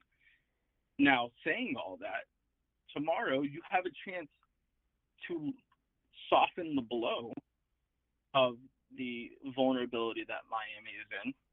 But in order to do that, you have to go and basically throw out the textbook of what you guys were using the entire second half of the season and go to the basics and say, this is how we're going to coach the team that we know we're going to win this game. We're going to win handedly.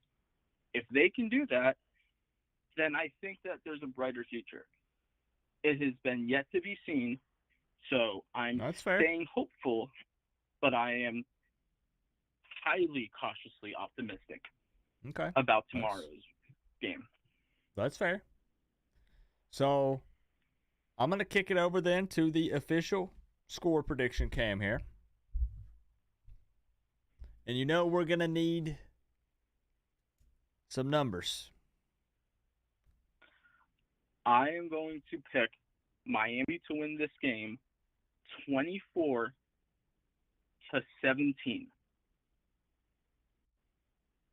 24-17.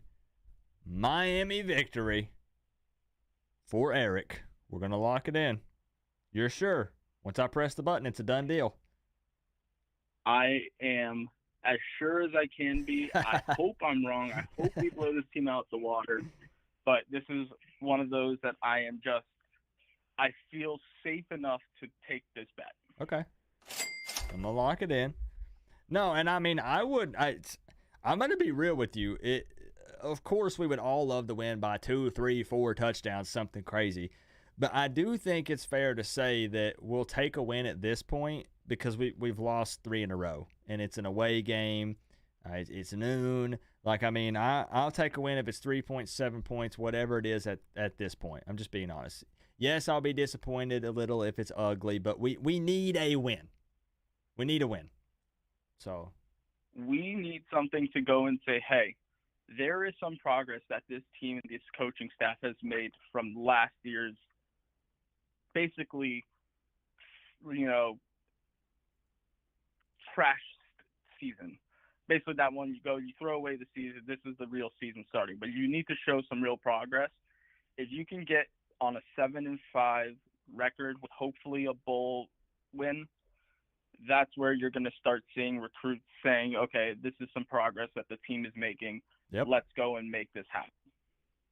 So fair. I agree with you. I'm taking the Canes tomorrow. I'll take the Canes every day. I bleed green and orange. Let's have it. All right, my man Eric, I got you locked in. 24-17, Miami victory over Boston College. Got you officially entered in. And as always, Eric, I appreciate the love.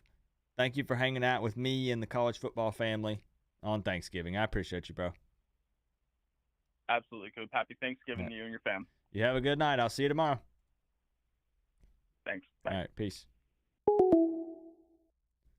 My man Eric, good phone call there. So still only one Boston College victory predicted so far. I don't really know how. Let me take a second. I don't know how to explain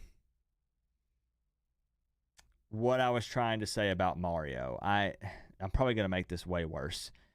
I guess I'm just seeing a lot of people who are saying, well, if we're getting these types of records and these mistakes, like, why did we even bring Mario in? Why didn't we keep Manny?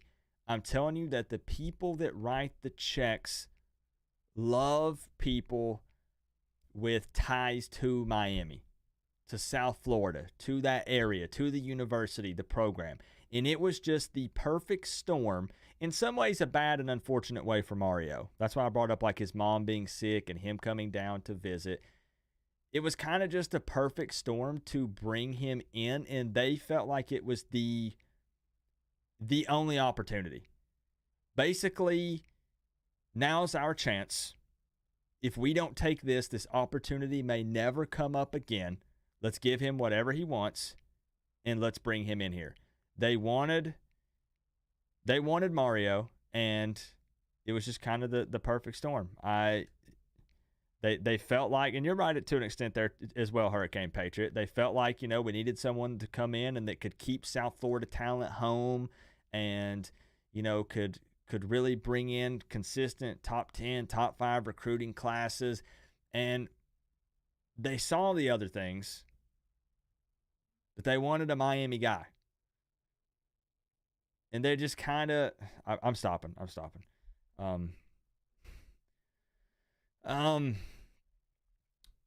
Buzz Talk with Face Sack. I appreciate the 10, my man. 15 on the day. Nah, for real, though, from a Tech fan, y'all let our QB Haynes King rush for 50 yards, which I'm still pissed about. We underestimated, how do you say his name again? I think it's Costa, Thomas. I think his first name's Thomas. I'm going to butcher it. BC's quarterback. Hope y'all don't. He can easily rush for 100+ on Miami's defense unless y'all sack him. He won't mess up. Yeah, and that is a key to a victory for me. That's a key to a victory for me. It's very apparent that we have to stop him in the run game. And the most concerning thing, Buzz Talk, is that people are worried they're going to see the Miami defense we saw last week. If it was any other week, Canes fans would say, oh, bro, no problem. Like, we're fine with the way this D's been playing. We're dealing with some injuries. Some guys are getting a little tired. Some guys we've been out-coached a bit at times in games. Honestly, Guidry and Dawson. So, we'll see. I appreciate the 10. And CWG Gaming, I appreciate the sub that came through there. Thank you, man. Here we go. Oh, Steve, I'm going to let it read that out. And then we'll get the phone line open right back up. We'll get it back up here. Mario gets a C- grade. I think that's fair. This is what it takes. I'd probably I'd be around the C area, probably. On the side of your helmet. Bring Manny Diaz home. Oh, man. Steve, thank you for the 5. Steve trying to start a movement here. Thank you.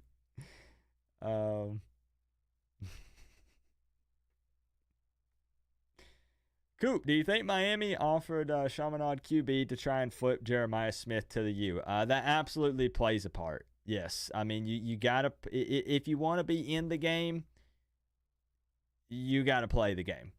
And at times that means making some moves that potentially create other situations or moves. Yeah. You know what it, you know what I'm just, you know. So yes. The answer is yes. But I like that guy. I actually do kind of like that guy. Recruiting is so touchy for me. I'm gonna cover it in this next coming off season. I actually do think I'm gonna cover the early signing day. I'm gonna cover National Signing Day.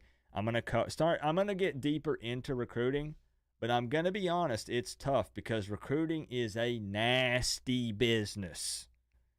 Even when we talked, Melissa could verify it for me because she was in here. When we went to the VIP lunch and there were some NFL scouts and there were some people that work with some specific websites and things. Do you want to know what they said? Why do I... Let's get to the next caller. Let's get to the next caller. Let's get to the next caller. Phone lines open up. Phone lines open up.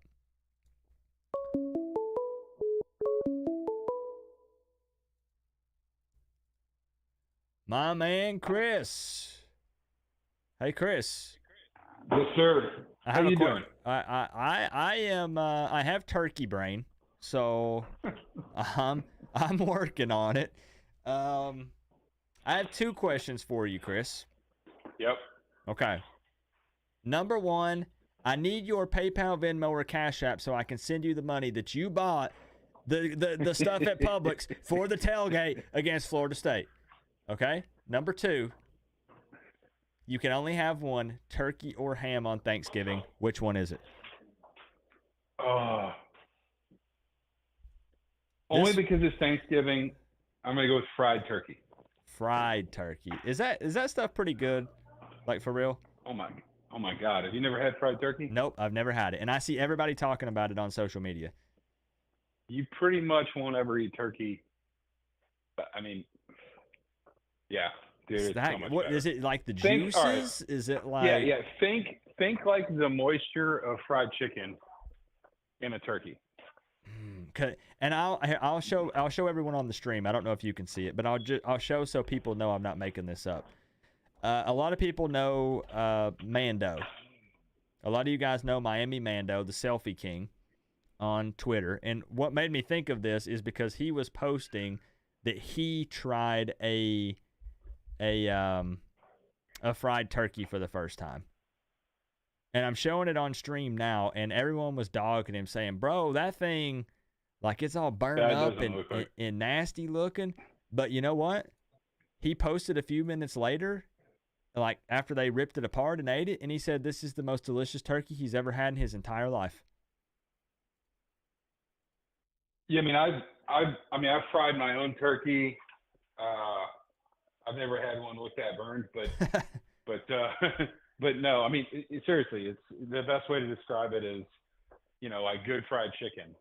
You bite into that and it's like literally like dripping. It's like that with turkey. Huh. And for me, turkey's dry, so I don't really like turkey that much. So yeah, there you go. Okay. Hey, do you have a Popeyes near you? Yes, I do.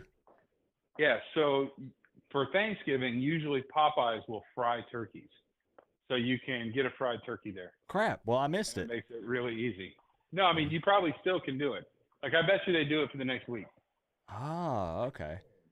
So I'll just show up there tomorrow and be like, "Yo, you got any more of them fried turkeys?" Okay.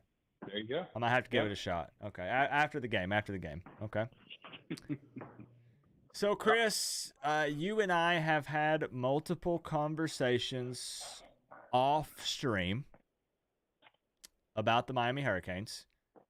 Yep. We're 6-5. Tyler Van Dyke's beat to hell. We know that. We got to go up to Massachusetts tomorrow. What's the take?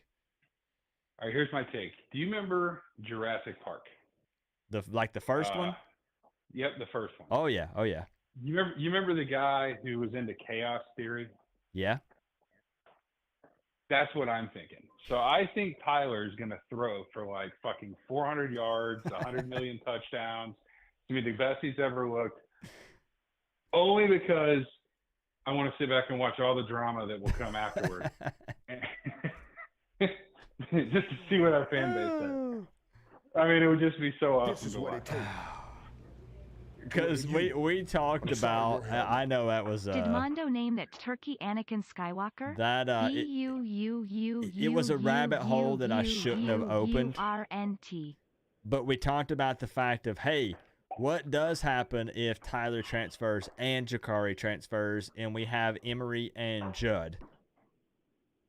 Like, what would this thing look like? And of course, the answer is, well, you go to the transfer portal and get an experienced guy. But then, we talk about the fact that you can't bring in a one-and-done guy and not play him, because if he's coming in for one final year, he's trying to pad his stats for the NFL. He's not going to come in and ride the bench, which means there's no QB competition, no nothing. Do you bring in development guys that still have 2-3 more years, open this thing up, have a competition? What does it look like if Jakari stays?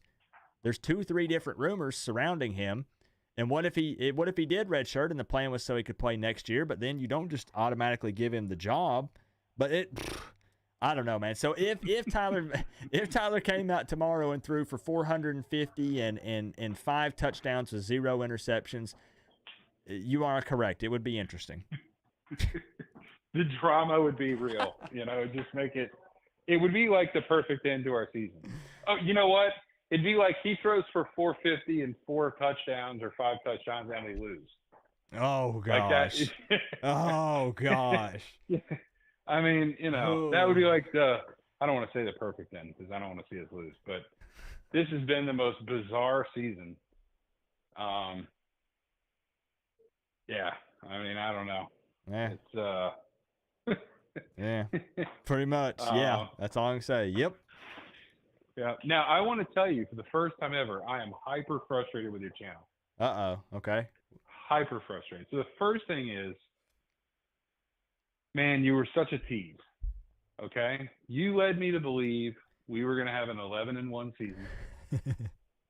All right? You had me watch a game every week for like 12 weeks, showing how the computer can beat all these people. Yep. And so, I don't know why you got to tease me like Chris, we went to the ACC championship game in a rematch against Florida State. That's right. Yeah. And now look, it got half of it right. It had Florida State in the ACC championship game. They're in it. I guess they are. Yeah. Yep. I don't know if they beat Florida tomorrow. Well, yeah. All right, so that's the first thing. The second thing is, and I got to ask, so you said you just want to see Georgia lose. Oh, yes. And it's just because I don't like seeing the same teams win the Natty. It's boring. Does that mean you would rather see Ohio State in the championship?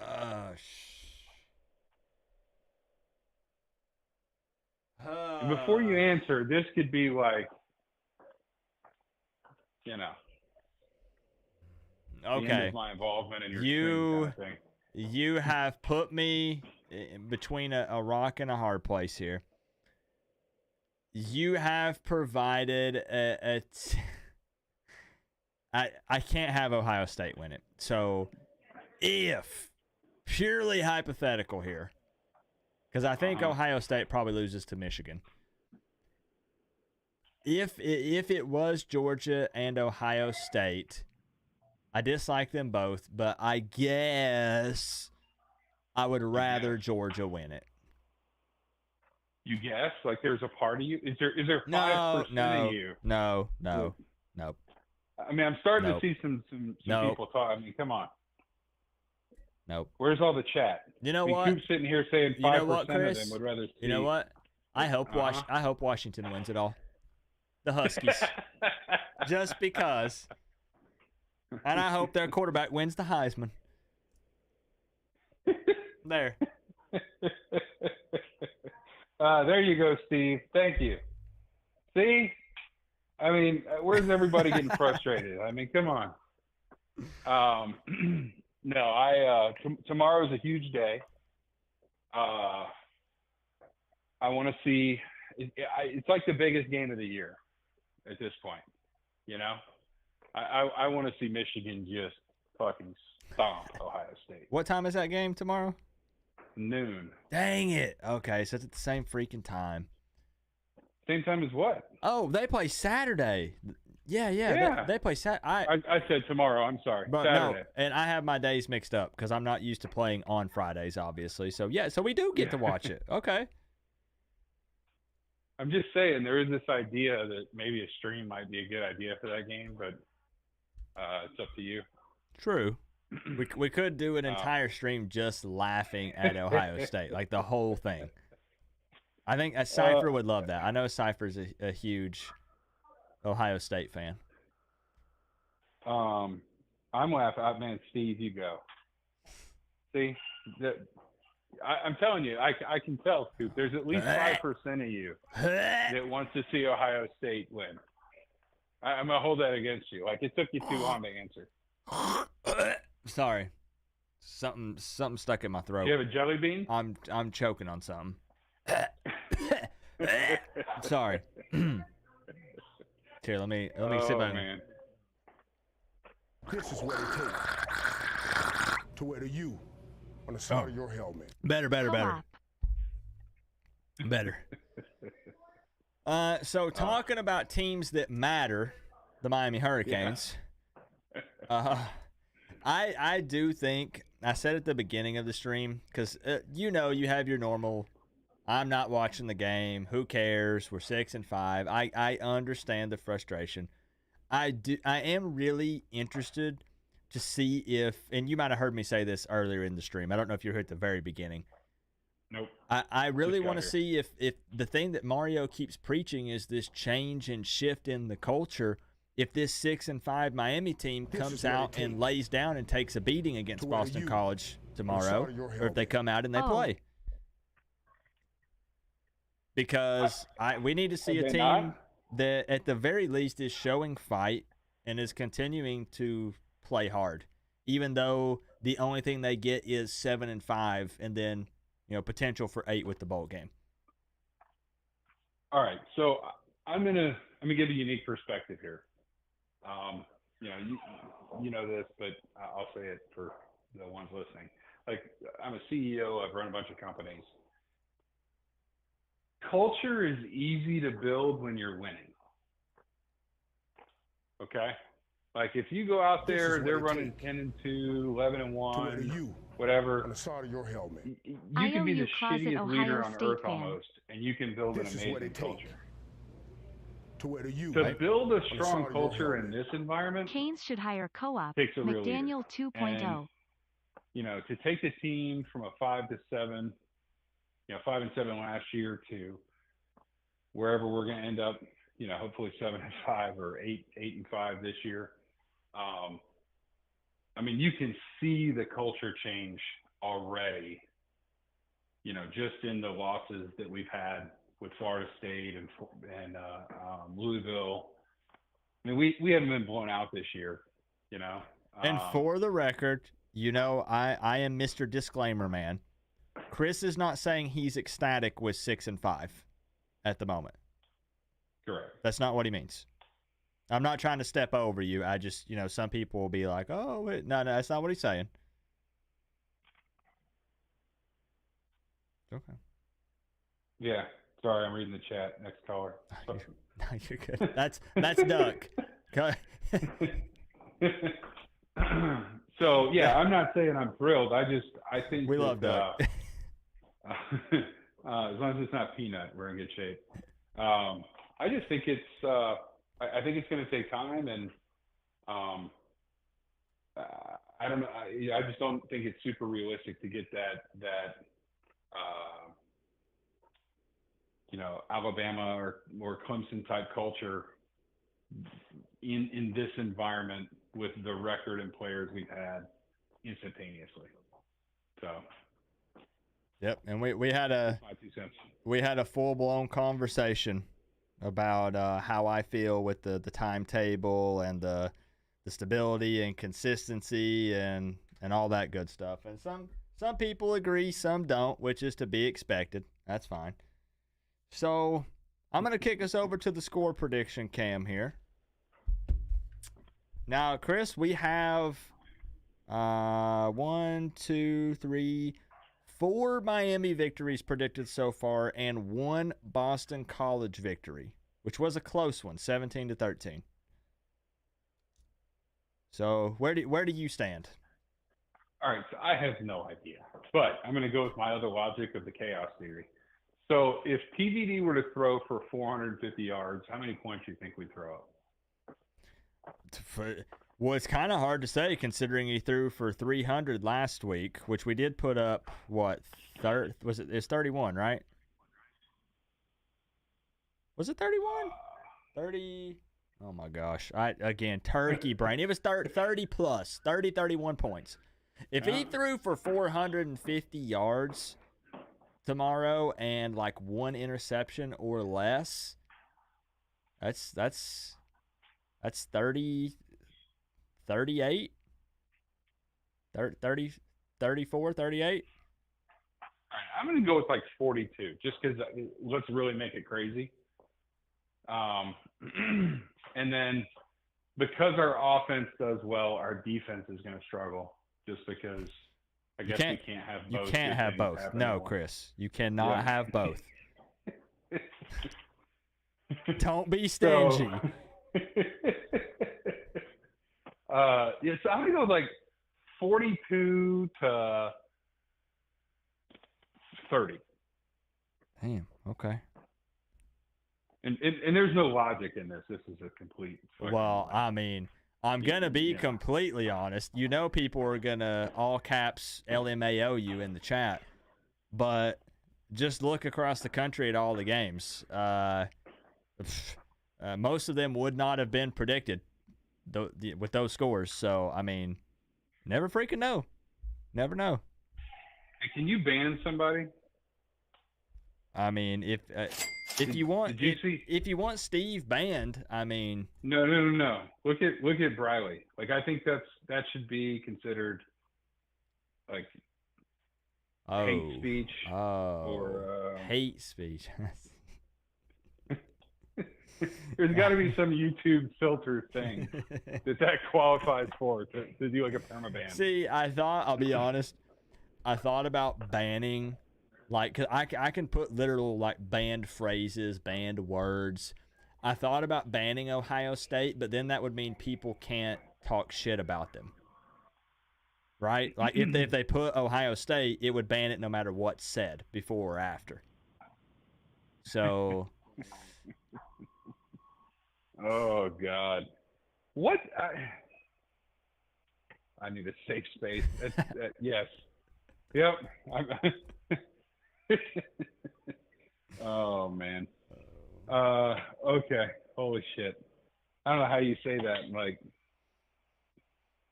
you need to rinse your mouth out with soap or something. I don't know. Holy shit. It'll be like, have you ever seen the movie A Christmas Story?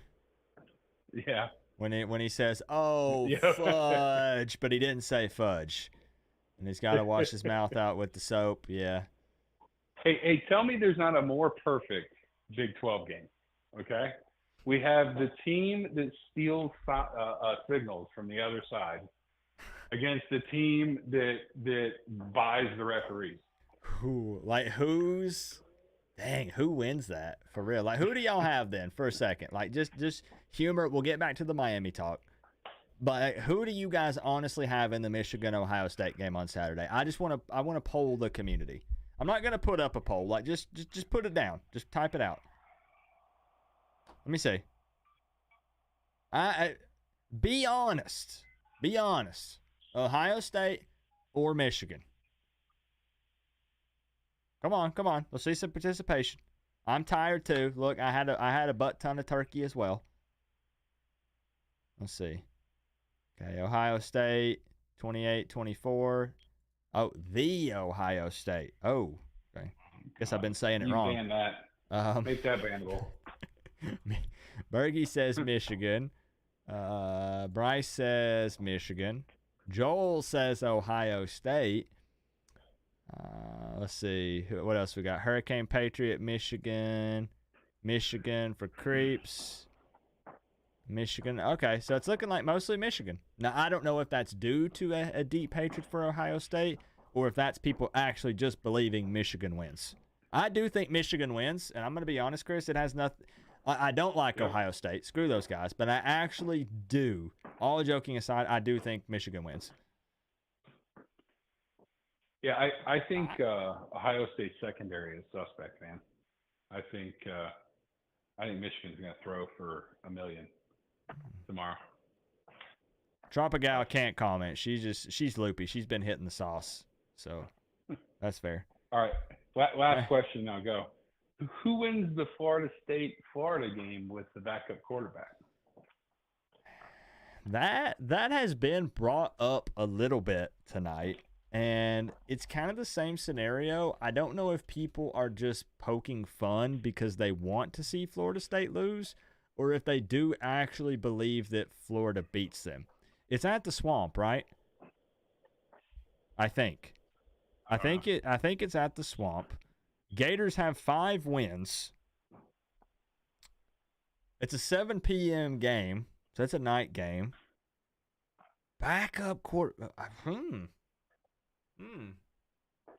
I think realistically, Florida State does still probably win.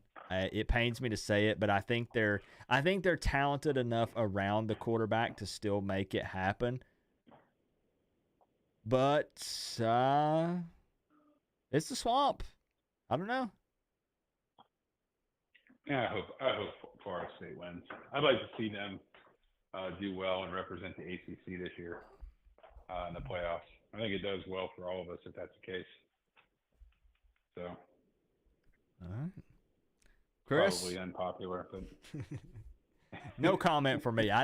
That's one of those where it's like you do the whole hypothetical thing of, all right, if you had to pick one, because you don't really care for either one, obviously.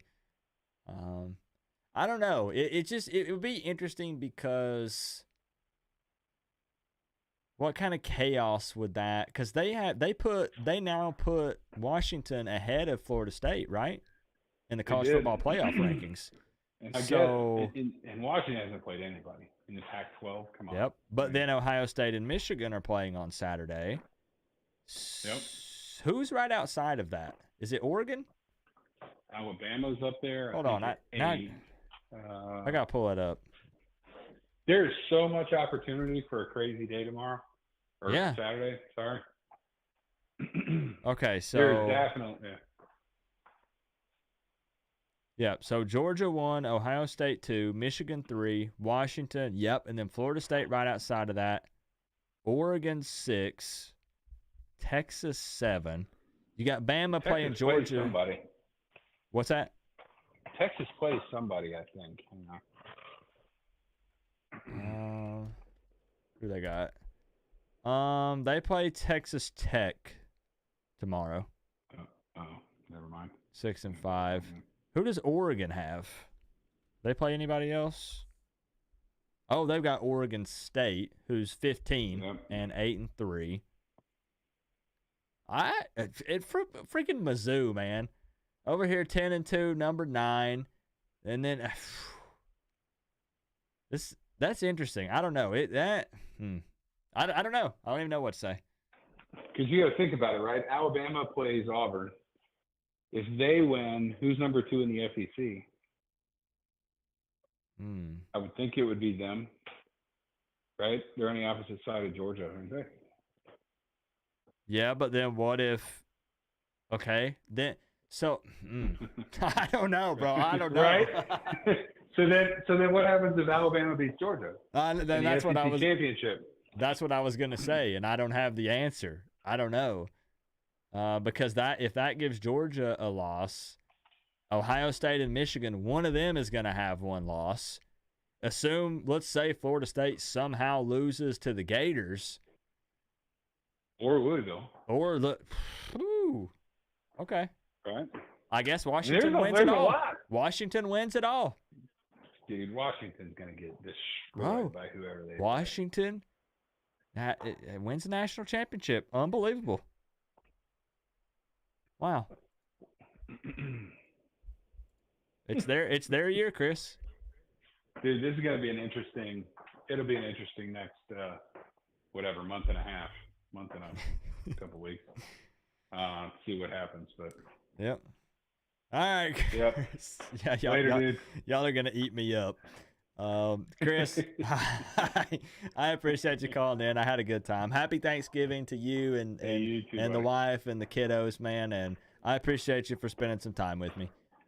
Yeah, and hey, if you hit up if you try fried turkey tomorrow, shoot me a text. Okay. I tell you what, if you try the fried turkey, I'll send you my PayPal. Okay. There you go. Sounds good. All right, I'll try to make it happen. All right, dude. All right, I'll talk to you later. All right, buddy. All right, see you. I honestly, I watch it. I watch the college football playoff show with the rankings and all that stuff. But I guess I focus so much on Miami, it hadn't really hit me that there are some opportunities for some weird, wonky things to happen. There's a cat behind you. Yeah, probably Carl.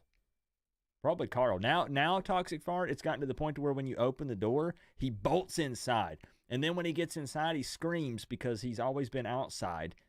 And he doesn't know what it's like to be inside. So then he freaks out. And then you let him outside. And then you know what he does? He screams. On the side of your helmet. Hoodie Mom wants to give a prediction. What? Really? Oh, we got to make that happen. Melissa coming in with the $1.99 on Thanksgiving. So you're with Hoodie Mom, right? You guys had the Thanksgiving dinner and all that? Melissa, a.k.a. Hoodie Girl, a.k.a. my favorite South Florida chauffeur. Thank you, Melissa, for the $1.99. What if you are together? So is she going to call from your phone or her phone? Let me know and let's work something out. Let's get her an appearance here on the show tonight. Let's make it happen. Let me know, or you can always DM me also. I can check it over on another tab here. Let me get caught up on a couple of these, and then we'll get it open back up here. Kirk Van Horn with the 2. Kane should hire Coop. McDaniel 2.0. I realized, Kirk, that I missed an opportunity to dress up as Mike McDaniel for Halloween. I definitely could have nailed it. If I could grow out a little more facial hair here and put my other pair of glasses on and take the hat off, Mike McDaniel. Yes, missed opportunity. Steve with the 2. Closet Ohio State fan. I never would have expected that from you, Steve. Unbelievable. Trying to put the thing in the chat with the super chats. Unfreaking believable, Steve. I appreciate the love, though. Kirk also coming through with the 5. Coop. I appreciate you, Kirk. Thank you for the love. Steve with another 5. Did Mando name that turkey Anakin Skywalker? Burnt. He said it's what's on the inside that counts, Steve. He said it was nice and juicy. It's not about the outside. His man Steve also with the 5 with the Manny Diaz. Thank you, Steve. If Dorsey wanted the job, would you fire Dawson and hire a 4th new OC for the 4th straight year just to bring in another former Kane great? This is going to ruffle some feathers, but I am going to say no. And I'm going to say no. I'm not saying that Ken Dorsey wouldn't do well, because he might, and he has NFL experience. We're just in a weird position, man. We're in a weird position. And I say this because I kind of get tired of the infatuation and the obsession with coaches that have ties to Miami. I personally think it puts too much on their shoulders. I think that you come in and too much is expected of you too quick because you have ties to Miami. This is what it takes. And to you. I just think it's nah. It's Cats just I think are just it's a no. furniture that cough up hairballs. And I know that sounds backwards, but I actually think no. Now, let me say this. Would I have taken Dorsey last year after Gaddis was fired if he was interested? Probably. But now, I know that's what your question was. Would I fire Dawson now and bring Dorsey in if Dawson wanted to stay? No. Now, if Dawson wants to leave, then maybe. But I still don't know, man. Sometimes I want to go outside the little circle, the little Miami circle. You know what I mean? And I do think it's too much pressure. I do actually think it is at times, because then you go out, you know, I don't know, just no. And we all know it was hypothetical, but yeah, Dorsey will stay in the NFL for sure. Dorsey will definitely stay in the NFL. Are we gonna get hoodie mom in here? Appreciate the 2 pence a cane. That cat does what he wants. He bosses me around. It's messed up. I might need to have you DM me, Melissa. Bergie, what's up?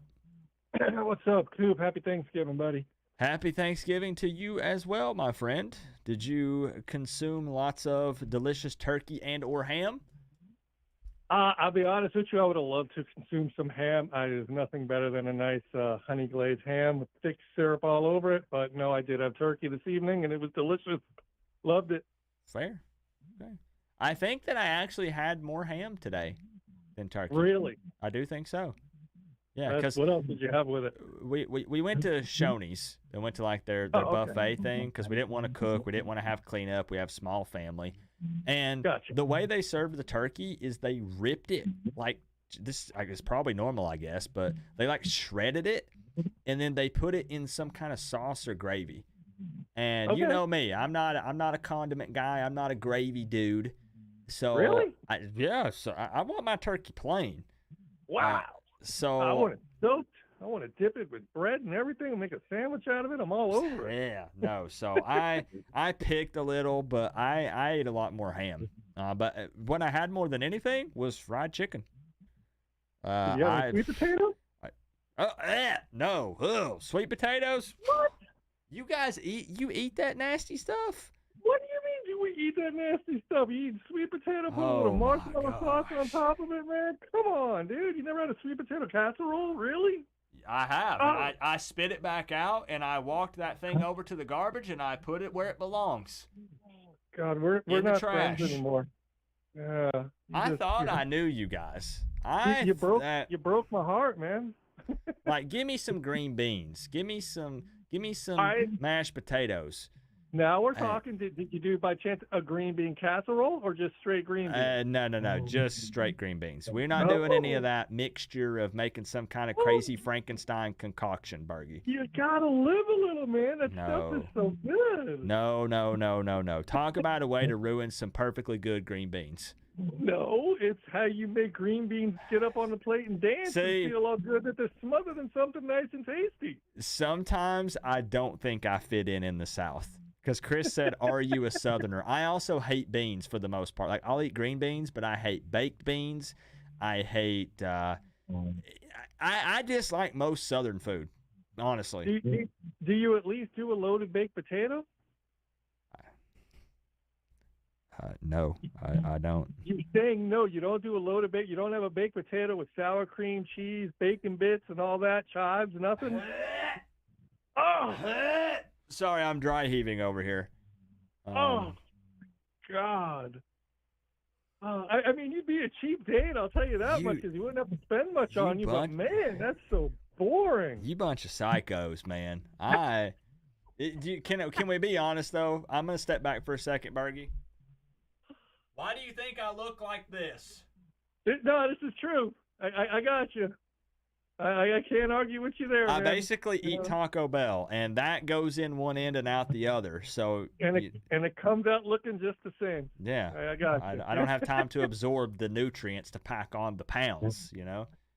Look, man, I was honest to God, I was skinny like you till I was till I was about 43, 44, and then I did some changes, and I started putting on. Now I'm right now at my age now, I'm 53 and I'm 205 pounds, and I'm probably in better shape than I've ever been in my entire life. Ooh, okay.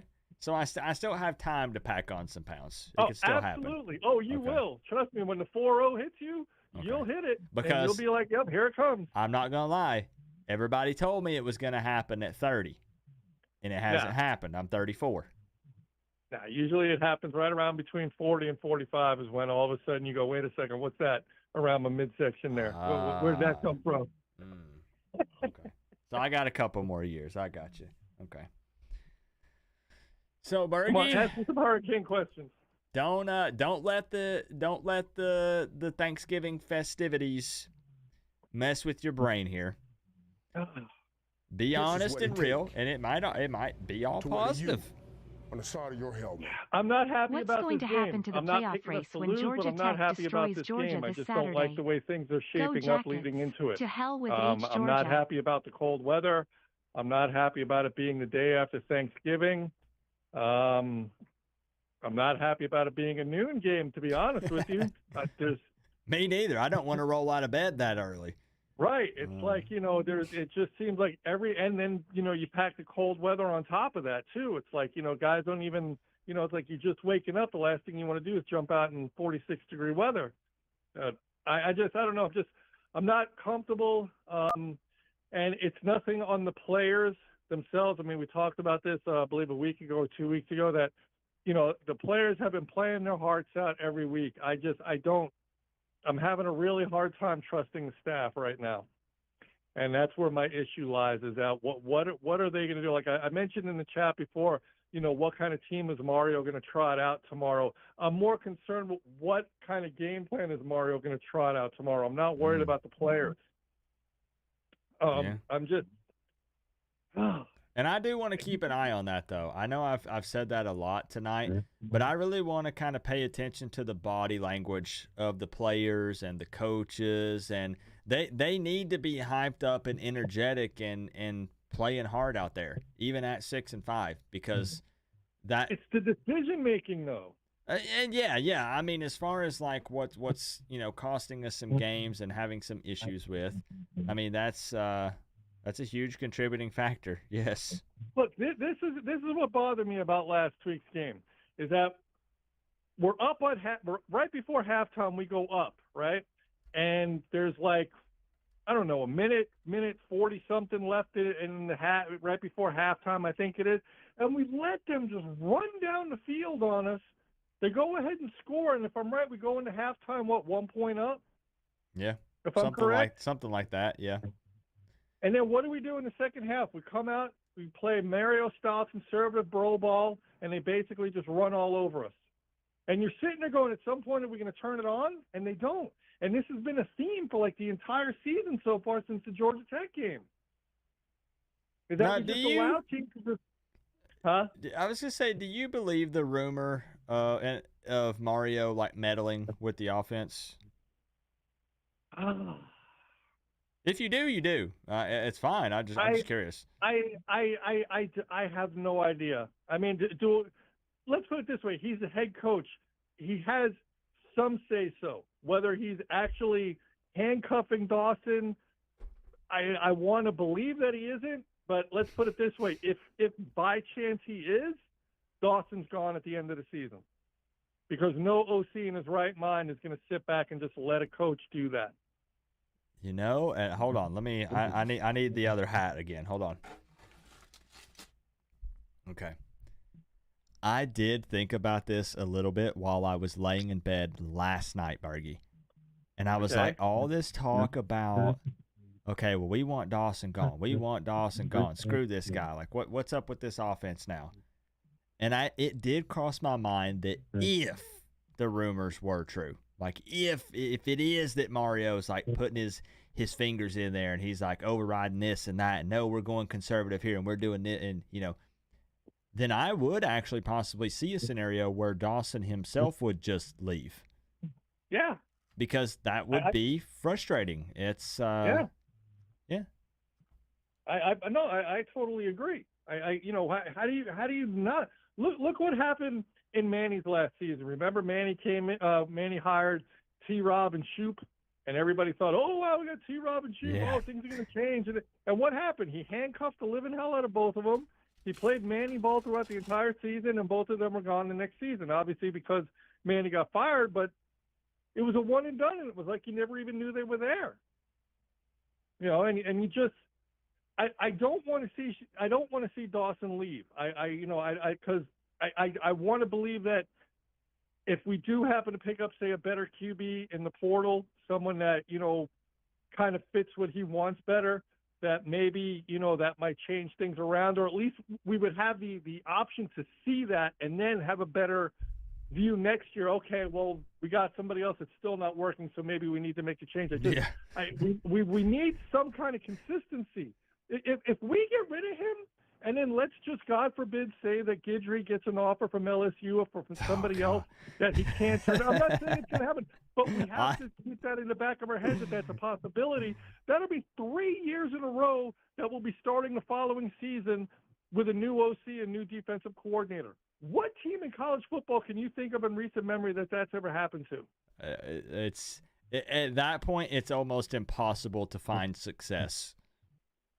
And that you have to put squarely on Mario's shoulders. Nobody else.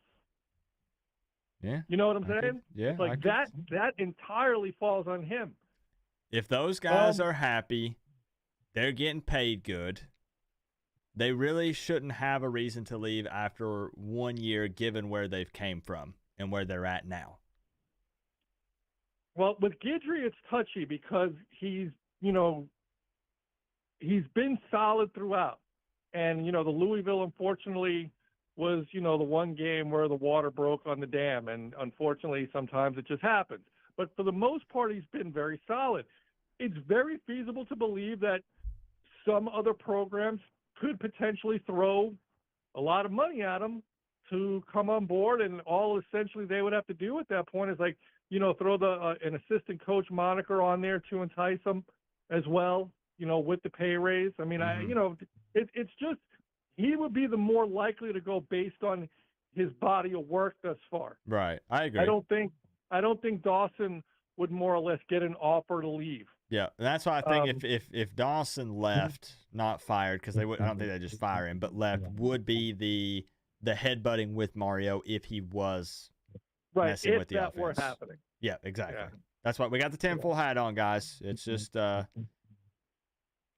No, this is total spitballing here. Yes. Trust me. By no means do I believe that. I want to believe that this stuff isn't really happening on behind the scenes. I really want to get these next 2 wins. I can't imagine with everything leading into the season that you would have told me to close the season that we're potentially looking at a 4-game losing streak heading into the bowl game. It's just my head is having such a hard time wrapping itself around that right now. Hey, Bergie, guess what? We beat Texas A&M by more than 10. We beat Clemson, keeping in mind you don't know what Clemson's going to look like this year. We only lost to Florida State by 7 and Louisville by 7, and both of them are in the ACC championship game. But hey, Bergie, we got 1 game left, and we've won 6 of them. Right. And to top it off, that Louisville and Florida State are both in the top 10. Bergie, I would tell you are insane. Right, and I brought that up to you a few weeks ago. I said, what if I told you we beat Florida State, Clemson, and Texas A&M in the state? That was before the Florida State game. I said, what wouldn't that be funny if we beat all 3 of them and finished 7-5? I mean, shoot, you can't make this stuff up, man. Yeah, it's just we need momentum going into the off season. I mean, regardless of how bad the season's been, or let me rephrase it. Regardless of how disappointing aspects of this season have been, finishing 8-5 looks a hell of a lot better than finishing 7-6 or potentially 6-7. Yeah. So I mean, we need some momentum heading into the off season to show potential recruits, hey, we're on the right path. Okay, we hit some more road bumps along the way, but things are looking good, and we do need to really address the quarterback situation in the offseason. Oh gosh, yeah. And that's why I really keep trying to emphasize the importance on these next 2 games, because to a lot of people they seem not that big of a deal because they're done with the season. And I get it from a fan perspective. Like, I understand the frustration and all that, but I'm just talking about looking at the future of the program. Like, these 2 games are so important. Yeah, they really are. I can't, look, if you want to believe the rumors that TVD and Jacory are both going to leave, whatever, believe whatever you want. I don't believe anything until it actually comes down. But regardless, we need to bring arms in here. There's no guarantee that Emery comes back and is able to, perform. I'm not saying he can't, but he suffered a really bad injury, man. That's tough to come back from. Judd is, having a good year in high school, probably doing a lot better than a lot of people thought he would do when he transferred to the school he went to. That's great. Still no guarantee that's going to translate to the next level. Yeah. We need to bring in some form of proven arms in here to set us up for next season. Because if you want to attract the Jeremiah Smiths and the guys like that want balls thrown to them, you need to have people that can throw the balls to them. And then, the other side of it is game plan. I mean, whatever the hell is going on offense, again, I'm not pointing fingers. I'm not laying blame one way or the other, but Mario's a head coach. He needs to freaking fix that and fix it quick. Yeah. Because I agree. that can't happen. I agree. So. All right. So, Bargy? Yep. I'm going to kick it over to the official score prediction, Cam, and I'm not going to lie. I don't know where you stand here with this. Normally I can kind of anticipate the score prediction. I'm not sure. I said I'm not going to pick us to lose, and we're not going to take into account what somebody brought up before about the betting line at 10.5. I will say this, from a money perspective, I don't know how you don't take BC with the points, but that's not the point of what this is right now, so we're not going to touch on that. Yeah. I'll take Miami. I'm not confident in our offense, so I'm going low ball here. I'm going to say 20-13 Miami. 20-13 Miami dub. Now, I'll be honest. Obviously, you always want to win big. I want to win by 3-4 plus touchdowns blowout. But right now, though, I'm not settling. I just need a win, though. So, yeah, 20-13. If Miami's in the W column, I will take it tomorrow. I will. I'm gonna hope that last week's defensive performance was just an aberration, so to speak, and that Guidry is kind of like, no, I'm not doing that 2 weeks in a row. We're gonna fix that. So I think that hopefully we can hold BC to not too many points. Yeah, so Bargy, just say an extra prayer or two tonight. And, yeah. We'll see what. The funny thing is I'm not going to be able to watch the game because I got to go somewhere towards the middle of the day tomorrow. So I'll be in the car. I'm going to listen to it, but I won't be able to actually watch it. Oh shoot! Okay, all right. Yeah. All right. Anyway, man, you have a happy holidays, man. All Enjoy right. the rest of your night, bro, and I'll talk to you soon. All right, sounds good. And appreciate you. All right, see you, Bergie. All right, later on, bud. I don't know. I don't know how I'd feel about that. I don't know what would be better or worse, depending on what happens. Not getting to see it, but having to listen and only listen. Oof. Oh, no. All right, so we do have, I feel you, Hurricane Patriot. Hoodie Mom would like to call in and give a prediction. I'm very excited for this. Melissa, will it be from your number or a different number? I want to make sure that I know what to look for, or I have your number saved if you want me to call your number. I think she's watching here with you. Don't worry. I'm not going to put you in any kind of weird, awkward positions or anything like that.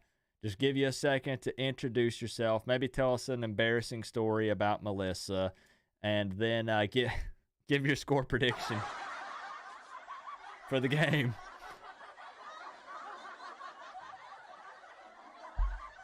I'm sure she's got to have some good ones.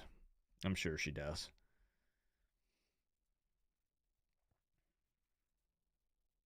You let me know, Melissa.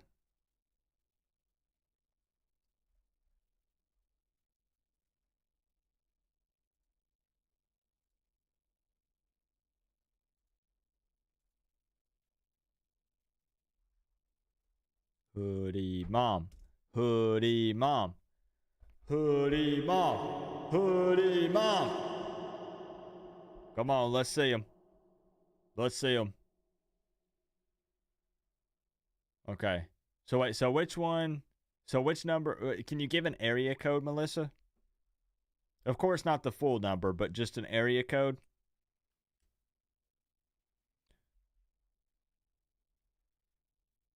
Because we're missing about 10 calls a second here. So I don't know which one will be hers.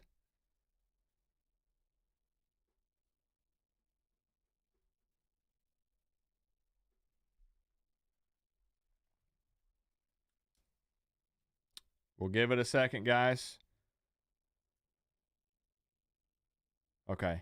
I have not seen that number pop up yet. Have you tried calling from it yet?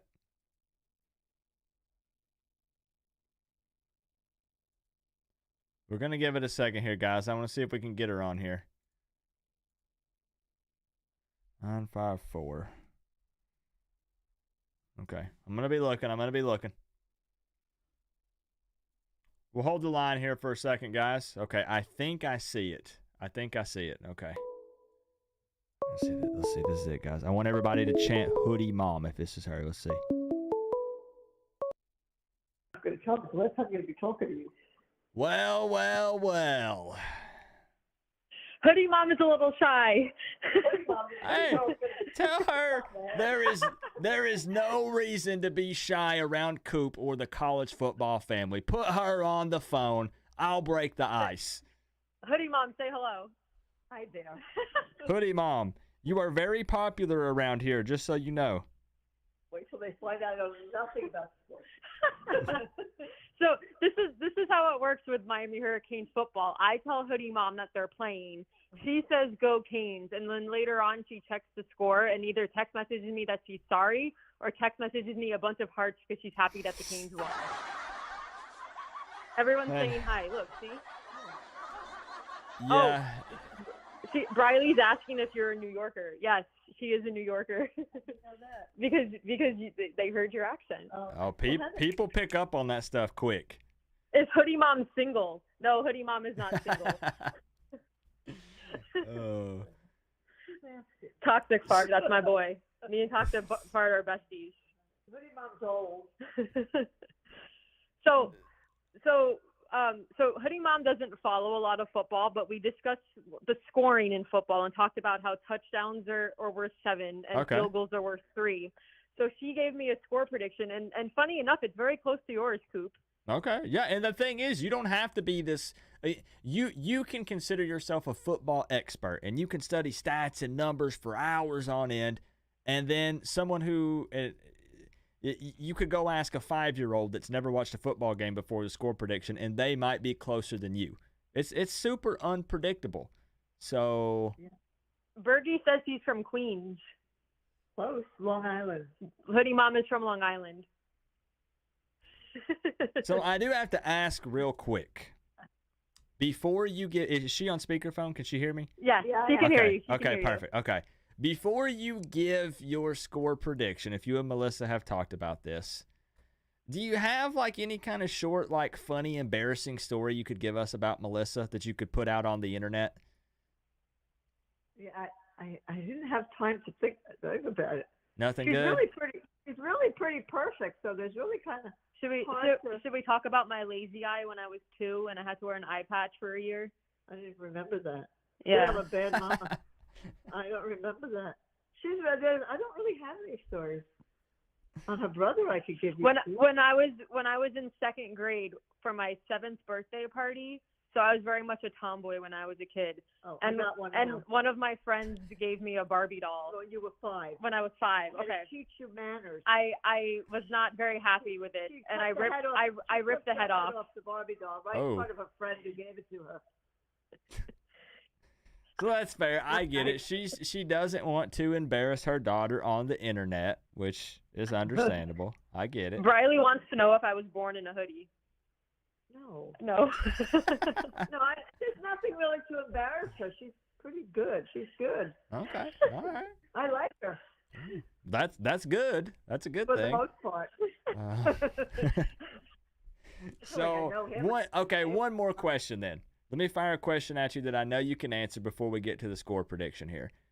Okay. It's Thanksgiving for I don't know, like at least on the East Coast, 10, 15 more minutes here roughly. Turkey or ham on Thanksgiving? We have turkey. So you prefer turkey over ham, though? That's your go-to on Thanksgiving? I prefer turkey because she will not eat ham, but I like ham better. Oh, you like ham better, though. Okay. And loaded baked potatoes are good, too. I'm sorry, Coop. I heard it last time. Sorry. I got something in my throat. I think it's vomit. But I don't like green beans in a casserole or plain. I'm not a vegetable person. Yeah, see, I don't like condiments. I don't like food touching other food, mixing it together. That's a big no-no. I had a friend like that growing up. Coop likes Taco Bell. Yeah. I'm real weird. I'm sure Melissa's told you. She doesn't admit that, but I'm sure she's told you how weird I am. Why would you eat Taco Bell? Because it's good. Hoodie Mom Easy likes answer. Chick-fil-A. Hoodie Mom likes Chick-fil-A. Chick-fil-A is good. Chick-fil-A, I like Chick-fil-A. I don't like the owner, but I like Chick-fil-A. All right. So here's the thing. Wanted me to talk. This is all you. I know what Melissa's score is already because I had her on as a guest picker on my preview video for this game. But in case someone missed it, I would like for her to repeat what her score prediction is, so then we can have a comparison of the two between her score prediction and yours, and we have a little friendly family competition to see who ends up being closer. That sound good? So my score prediction was 27-17 Miami. Okay, 27-17 Miami. And the magic numbers from Hoodie Mom. Okay. It's 30-23 Miami. 30-23 Miami Hurricanes dub. We're going to lock it in to make it officially official here. It's a ching noise, which you won't hear on the phone, but you'll hear it on the YouTube. Everyone else heard it, so we got you locked in. Hoodie Mom says 30-23 Miami. Now, Melissa, did you tell her that there is a cash prize here? $300, yeah, and she's expecting to win it. She wants to take it to the casino. Okay. You can do whatever you want. Give it to my daughter, even though she did this to me. The last person that won it, Hoodie Mom, spent every penny on beer and cigarettes. So you can do with it whatever you want. I'm really kind of boring, huh? I mean, hey, you might take that 300 and turn it into 3,000 for all I know. You know? I don't think so, but I wish. That would be nice. Yeah. I didn't know if she was going to do this to me. She kind of put me on the spot. I kind of volunteered her myself, and then I was like, hey. But you had fun, right? Different experience, getting to hang out with a bunch of family members. I know you because, I know your name. I hear it all the time. So I know you. Hoodie Mom is now a legend on Coop's call-in show. Hoodie Mom's not doing this on a regular basis. Toxic says Hoodie Mom is winning $300. She might now, though. Thank you. This might become a regular thing. I don't know. There you go. So, We'll get Hoodie Mom to call in next year also. Yeah. All right. Let's make it happen. Next year what? Next season, we'll have you call in again, and you can give a score prediction for another game. If I keep winning, that'll Mom, be fine. real quick, before we hang up, Mom, what do you think of FSU? But the lady I had a fight with in the parking lot, but I don't like FSU. We had a fight in the parking lot a few years ago. My mom was wearing a Miami shirt, and she ran into an FSU fan at the mall. and she beat her up. No, but my mom stands strong for the Miami Hurricanes. I like the Canes, and I don't have a choice. True. Very true. Well, for context, real quick, my brother went to a school that is not really known for sports. Well, kind of baseball. So the Hurricanes are what we root for in the Hoodie household. My brother doesn't like sports. No. So interesting. Yeah. I don't hate sports. I just don't understand it. You like football. You just don't understand football. I don't understand it. But what's your favorite YouTube show? Oh, okay. I'm sorry. You guys are putting me on the spot here. Say Coach. It has to be Coach Coop. There you go. Okay. I'm gonna clap it up for that. I know you can't hear that, but it's playing. Well, what's your favorite basketball YouTube show? I don't have one. Nice. Oh, Buckets. Good answer. Buckets. Yes. I'm surprised you even knew the name. I watch this stuff on the thing. I send her clips. I watch it. Some of it when it's not 2 hours long. Well, I'm gonna after your show's over, I'm gonna show her the beans clips. Oh gosh, yeah, Coop, it's something. It was nice to talk to you, Coop. Yeah, absolutely. And on Thanksgiving Day, what a great day, right? You can also refer to Hoodie Mom as Debbie instead of Hoodie Mom. I think she might be less embarrassed if we call her by her first name. Okay, that's fair. I'll make You're note of buy it. me a car now because I had to do this. I'm not buying her car. But say hi to the Canes family on the Coop Network. Say hi, Canes. You know what? You're say hi, Canes. You don't need money. Just say hi to Toxic Fart. Toxic Fart is my bestie. Toxic Fart. Fart? Yeah, Toxic Really? Fart. Yeah. Comes up with this stuff. Say hi, Toxic Fart. Toxic Fart. Hi, Toxic Fart. There you go. Who comes up with this? I just wanted to hear you say Toxic Fart. Okay. Thanks. All right, Hoodie Girl and Hoodie Mom, a.k.a. Debbie. I appreciate both of you calling in. I hope that you guys did have a good Thanksgiving today. And I got you entered into the score prediction contest. Talk to you. Bye, Coop. All Thanks right. for taking her call. See you guys later. Bye. All right, bye-bye. Dang, I didn't know that Hoodie Girl's mom beat up a Florida State fan.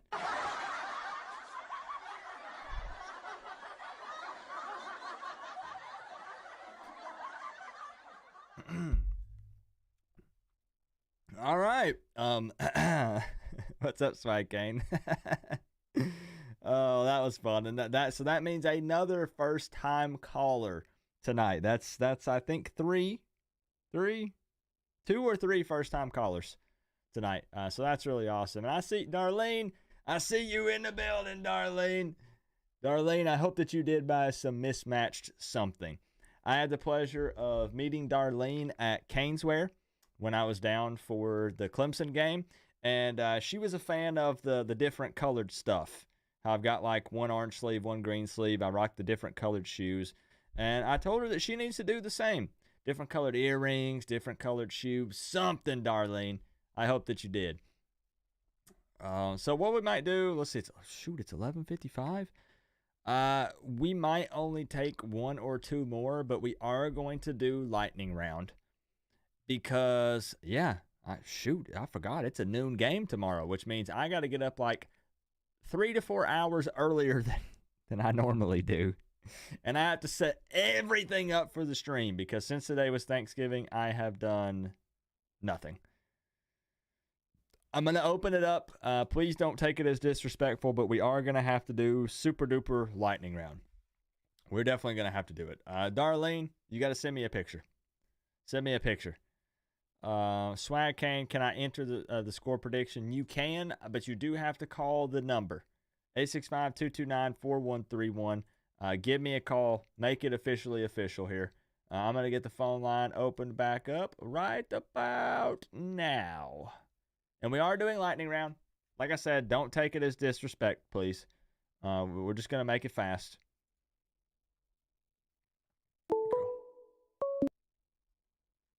Pensa Kane, what's up? Good evening, Coach Coop. How was How your are you? Thanksgiving? I'm good. I am good. Yeah. So officially, I don't know if you call it, but I'm a turkey guy. Turkey guy. Okay. Yeah. I honestly thought that was going to be the overwhelming response. That's what I expected. Now I have a question for you. You said that you had a hard time with sarcasm way early in the show today. Very badly. Yes. Very badly. And someone on there said they wanted Manny Diaz back home. Was that sarcasm or? I don't know. I'm not sure. Good question. I just couldn't help it. Seriously, really? It is bad, man. My whole family makes fun of me for it. By the way, if you have like some kind of sarcasm detector that's like installed in you when you're born or something, they accidentally skipped over me or mine's defective.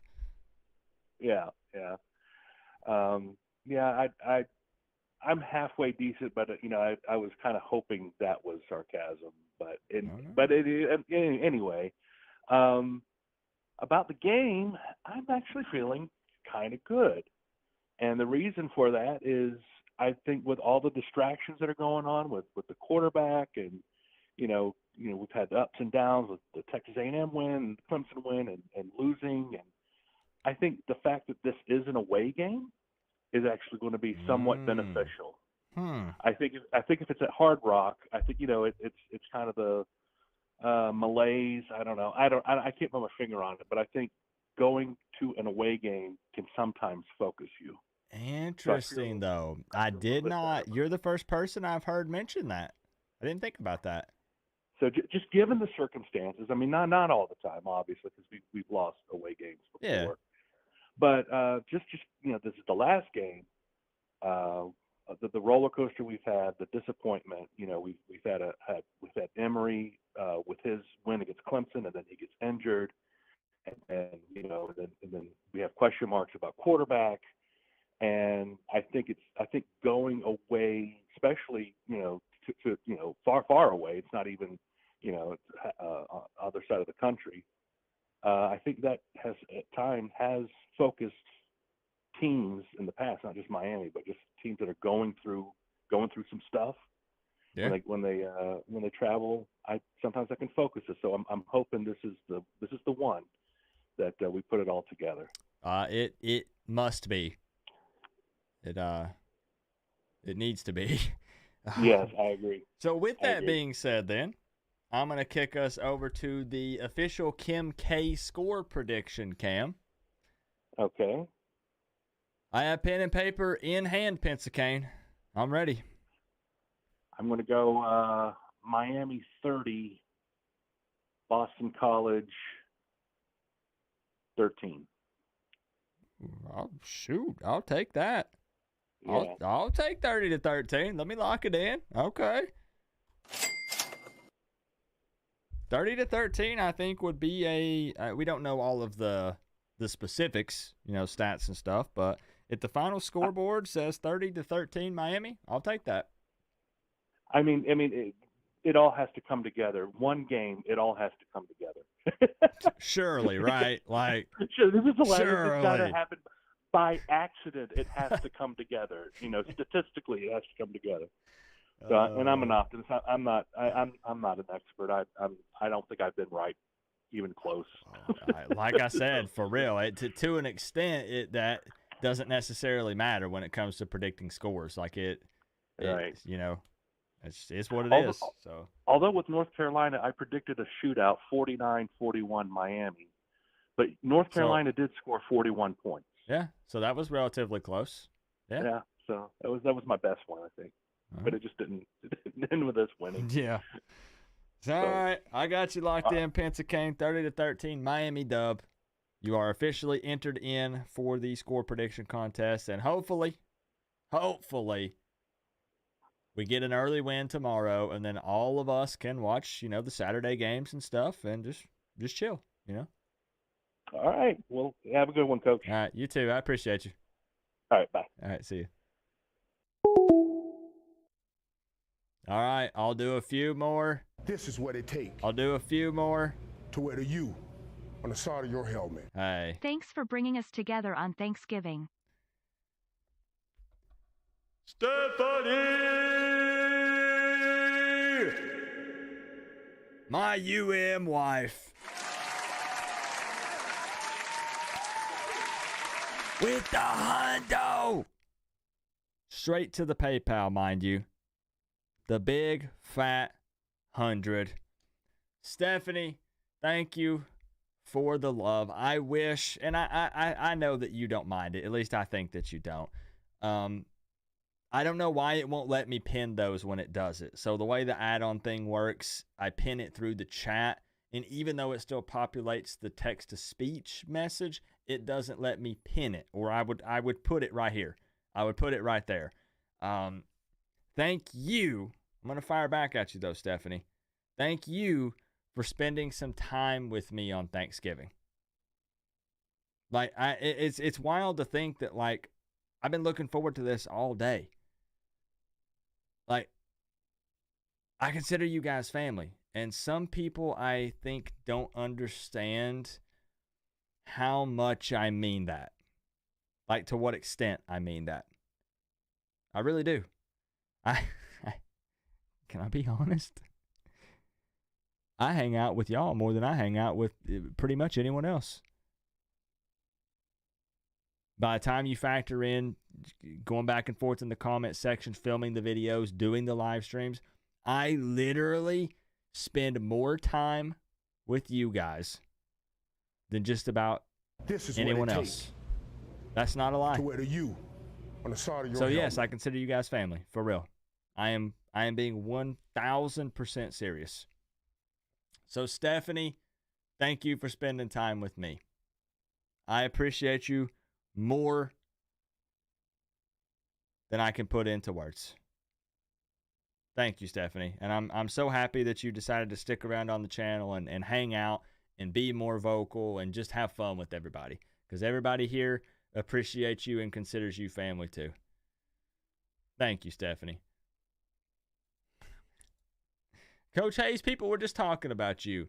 People said, Coach, people said that my lightning round and your lightning round are two totally different things. Hoodie Mom wants you to eat a bean.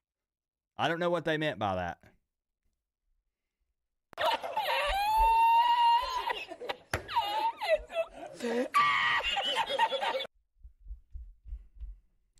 I think they meant I'm literally fast as lightning.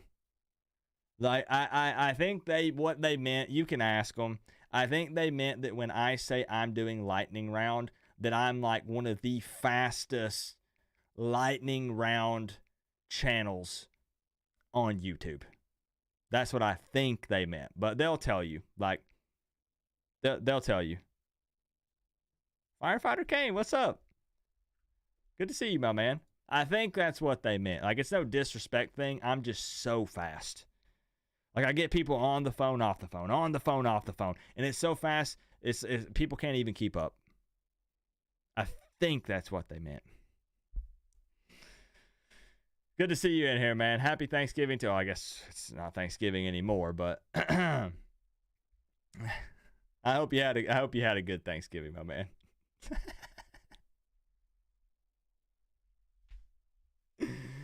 Ooh. Darlene coming in with the 10. Darlene, I appreciate the love from you. Thank you for that. Very, very much appreciated. No message, but just dropping a 10. Thank you, Darlene. And we had another one I think I missed from DW. Did I miss yours, DW? Where's that thing at? There it is. DW with the $9.99. What's going to happen to the playoff race when Georgia Tech destroys Georgia this Saturday? Go Jackets, to hell with Georgia.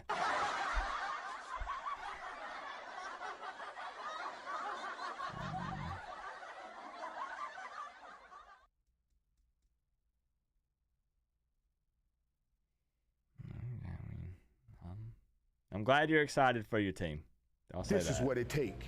I'm happy you're excited for Georgia versus Georgia Tech. Coach, thanks for all year and the preseason. It's been a ride. Happy Thanksgiving, bro. Put the $100 on BCML tomorrow so you can be happy regardless. You dropped 100 on Boston College money line, Luke. No.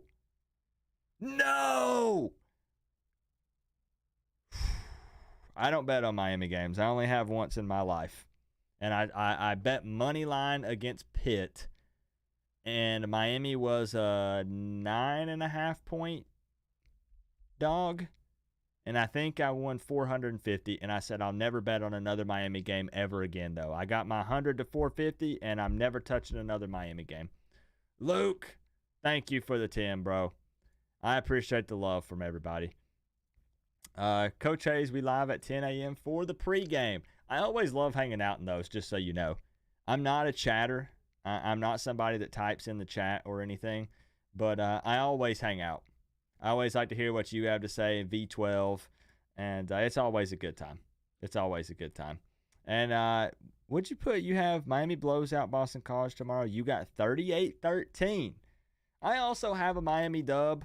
I'm not feeling quite as confident as you are, but I do have 30-24. We were talking about it was interesting, Coach Hayes, how the line has moved even more. I checked before the stream, and they have Miami as a 10.5-point favorite now. Very interesting. But I got them winning 30-24. I am eerily confident. I keep tossing that out there. I don't know. I keep saying that if Mario is serious about this culture change taking place, we should see a team tomorrow that at the very least continues to fight, doesn't quit, doesn't lay down. I'm looking at body language on that sideline. If these guys lay down and quit, then all that culture mumbo-jumbo talk is BS. Because even at 6-5, you always got something to play for.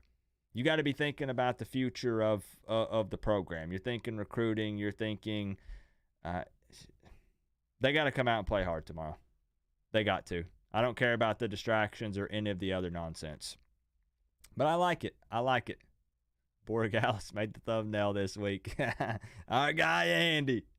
There he is. Mr. Automatic. Melissa also came through with $1.99 here. Hoodie Mom wants you to eat a bean. Here's what we do, Melissa. You show her the bonus footage of the preview video, and we'll pretend that happened right now. Yeah. I think that's a terrific idea. Melissa, thank you for the $1.99. So, are we taking any more? I got mustache in my mouth. Are we taking any more? I'll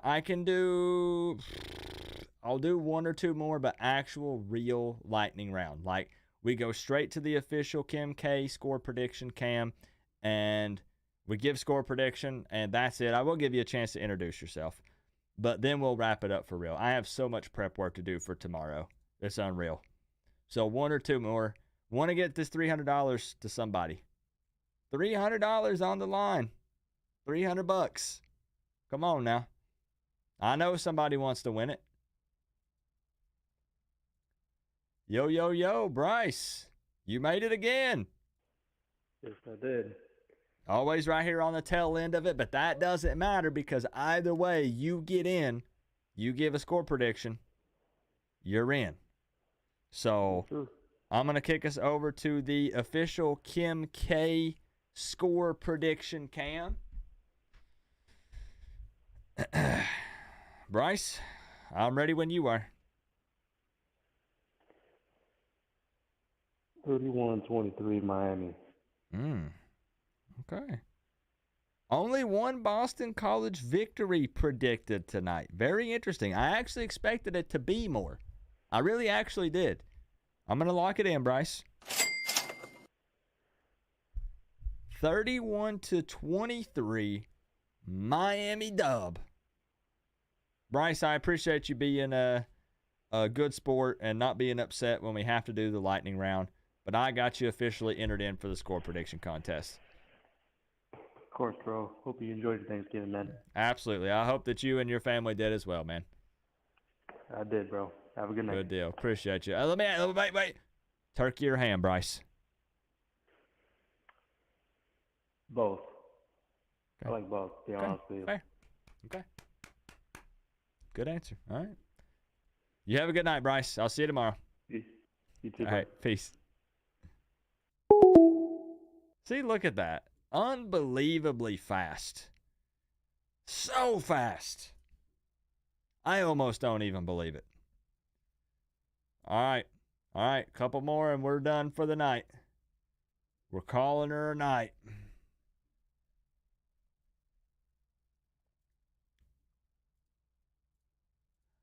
Mr. Joel Davis. Well, if it wasn't the man who was too scared to walk into Doak Campbell Stadium this year. Yeah. You know we're taking that thing over in 2025, right? Well, I tell you what I'll do. If y'all can actually pull it off tomorrow against Boston College, I will upgrade some of those seats to platinum level. All right. Y'all heard the man. I need to call up Mario Cristobal and tell him there's even more on the line. Okay? This is the guy you guys think it is. Joel Davis here, who said he's gonna buy this community 10 tickets for the 2025 game. To the largest continuous brick structure in the United States, second in the world only to the Great Wall of China. What is? Doak Campbell Stadium. Do your homework. What? I don't believe that. I don't believe that. Yeah, you have to forgive me. I'm battling the flu, but I'm still in better shape than TVD. But yes, it is. Largest continuous brick structure in the United States. Why did they do that? Is it like just bragging rights or? Because we're the coolest college in the world, Coop. That's just what we do. I see. Okay.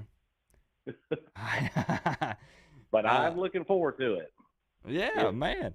I think you got some fans in here. You got there are several Florida State fans that are going to back you up right now. I'm waiting for it. They're going to start rolling in any moment now. It's going to be Boston College 24, Miami 23. They will miss a field goal wide right. 24-23. You said Boston College. Yes, and if Miami pulls it off, I will give away part of those tickets as the platinum section in that stadium.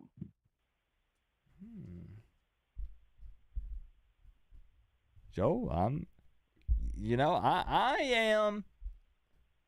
I have a lot of respect for you. I'm going to give you an opportunity to change this if you would like before I lock it in. Like, my finger's hovering over the button. Well, if it is TVD, if you haven't tricked me again, if it's actually him starting. Well, I'm going to be honest, Joel. We got two quarterbacks, and one of them hasn't played a single snap this season. So I'm pretty sure – I think it's going to be Tyler. Yeah.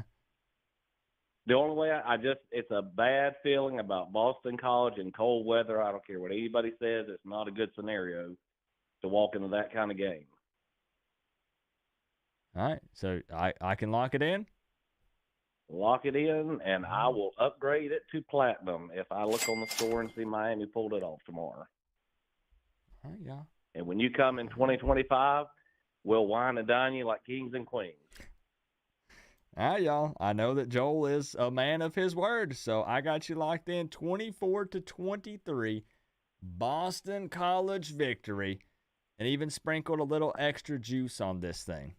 So, Joel, again, if just remember Taco Bell. You really want to reel me in. That's how you get me. The cinnamon twist. Well, I'll throw that in too. If Miami can actually win, I'll throw in $500 worth of gift certificates to Taco Bell and parking passes to that game. No, you don't have to do that. I ain't gonna hold you to that one. But that was funny though. That was funny. So, Joel, I appreciate you, man. Love the show. Love everything you do. Like I said, it's a cool rivalry. I definitely like. A lot of our friends are Miami fans. Now, Florida's different. We hate their guts, but Miami is a fun rivalry. Oh yeah, yeah. At the end of the day, we always say I actually do have a lot of friends that are Florida State fans because they're both in Florida. Like it's the rivalry. Like it's all in good fun. It's all in good fun. But absolutely. But we take it over in 2025. But it's all in good fun. So. All right, be good, man. All right, you too, Joe. I appreciate you. Bye. All right, see you. Yo, and y'all, he's not playing. He's not playing. He's not kidding. I'm gonna have to Google this thing about this brick thing, though. Doak Campbell Stadium largest brick structure. Oh my gosh.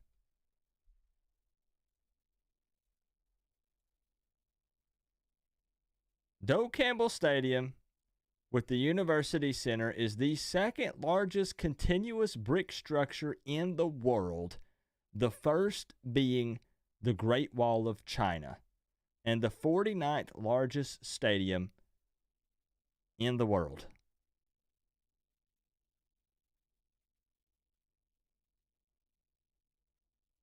Huh. Okay, man. Alrighty then. Okay, he wasn't lying. He was serious. That's interesting. That's something. All right, are we taking any more? 3 million bricks. Oh my good gravy.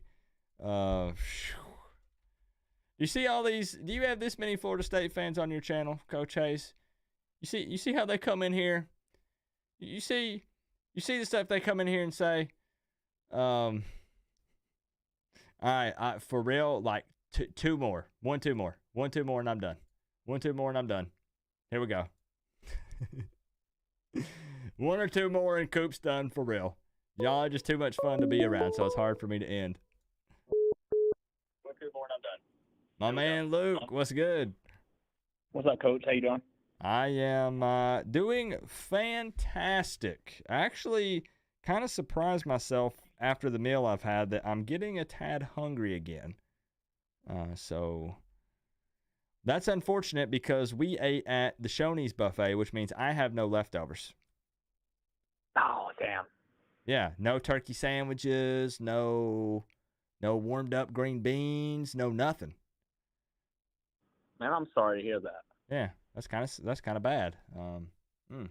I had the Flanagan's Thanksgiving dinner at like 3:00 during the Lions-Packers game, and then I knew I'd get hungry again, so I brought one to go, and I just had that. So should be pretty good on the food for tonight. True. I should have did some. I should have tried to get my wife to sneak some in her purse or something, but oh well. Too late. So I am for next year. True. Game plan, for 2024. So I am in a bit of a lightning round, Luke. So we jump straight over to the score prediction. What up, Kim K?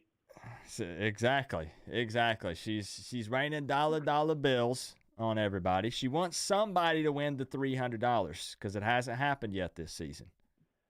Are you going to be the one, Luke? I wish I had won it on any other prediction than the one I'm about to give, but we'll see. Okay.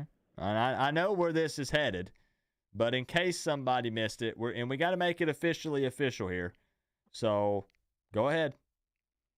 All right. So give me Boston College 24, University of Miami Hurricanes 20.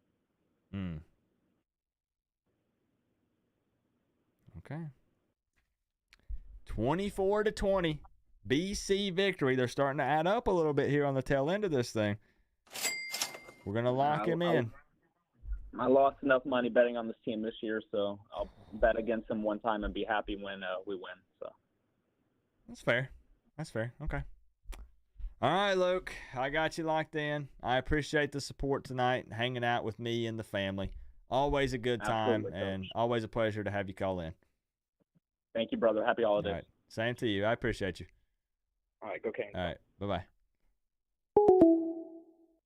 All right.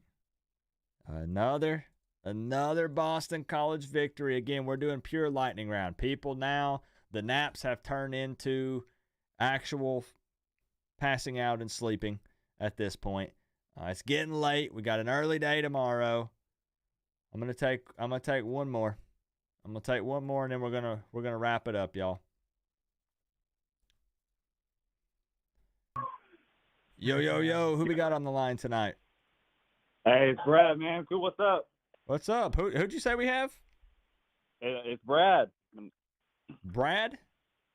Brad, B-R-A-D, man. Okay, gotcha. Because I didn't have your number saved. Are you a first-time caller or no? First-time caller, buddy. First-time caller. Let's go. We love first-time callers.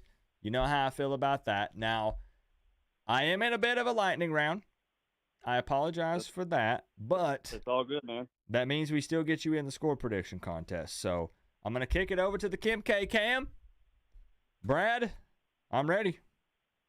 I got 31, Miami, 21, Boston College. Okay. I like it. I like it because we were about to close it out potentially with 3 Boston College victories predicted, and we didn't need that. So 31, 21. We can't let that happen, man. Exactly. Miami dub. Brad, locking in the Canes for tomorrow's matchup. Brad, I'll get your number saved, so that way in the future, whenever you call in, I'll actually know, hey, it's Brad.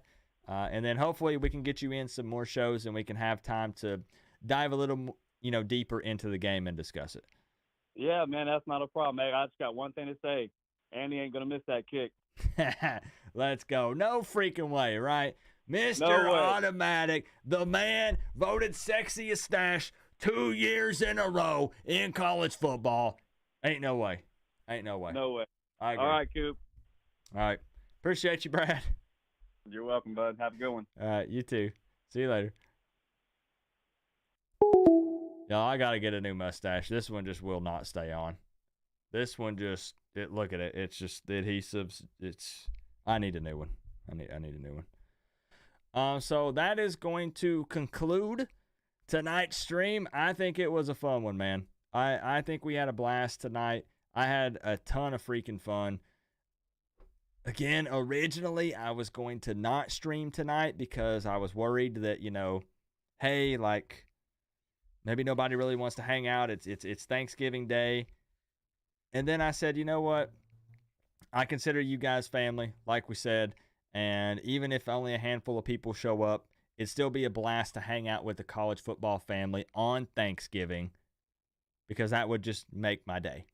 And we had a ton of fun tonight. We had some fantastic callers. Had some big-time people show up. I had so many people bless me with some generosity with the donations and things tonight. And I just appreciate y'all more than you know. Very thankful for all of you guys for always hanging out with me, having fun, talking Miami Hurricanes football, and just college football in general. Tomorrow's the last regular season game, y'all. I know it's been a bumpy road. I know it's not what any Canes fan wanted, no matter what your prediction was. It's not what you wanted. This is the last game of the regular season. Even after tomorrow we play in a bowl game, it's going to be weeks. So let's make the most of it. Let's hang out in the live hangout tomorrow, and let's react to the game, and let's have some fun. Let's do it. Top donator of the night, Joel Davis, owning the board with the big boy $499.99. Your eyes do not deceive you.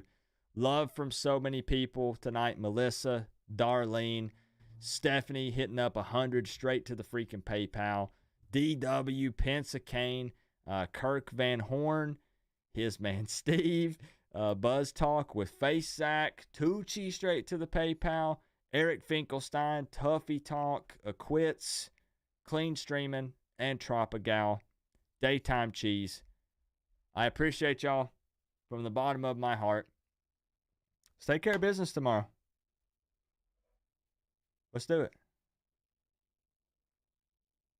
Let's get a win. I don't care what the final score is as long as we're in the W column.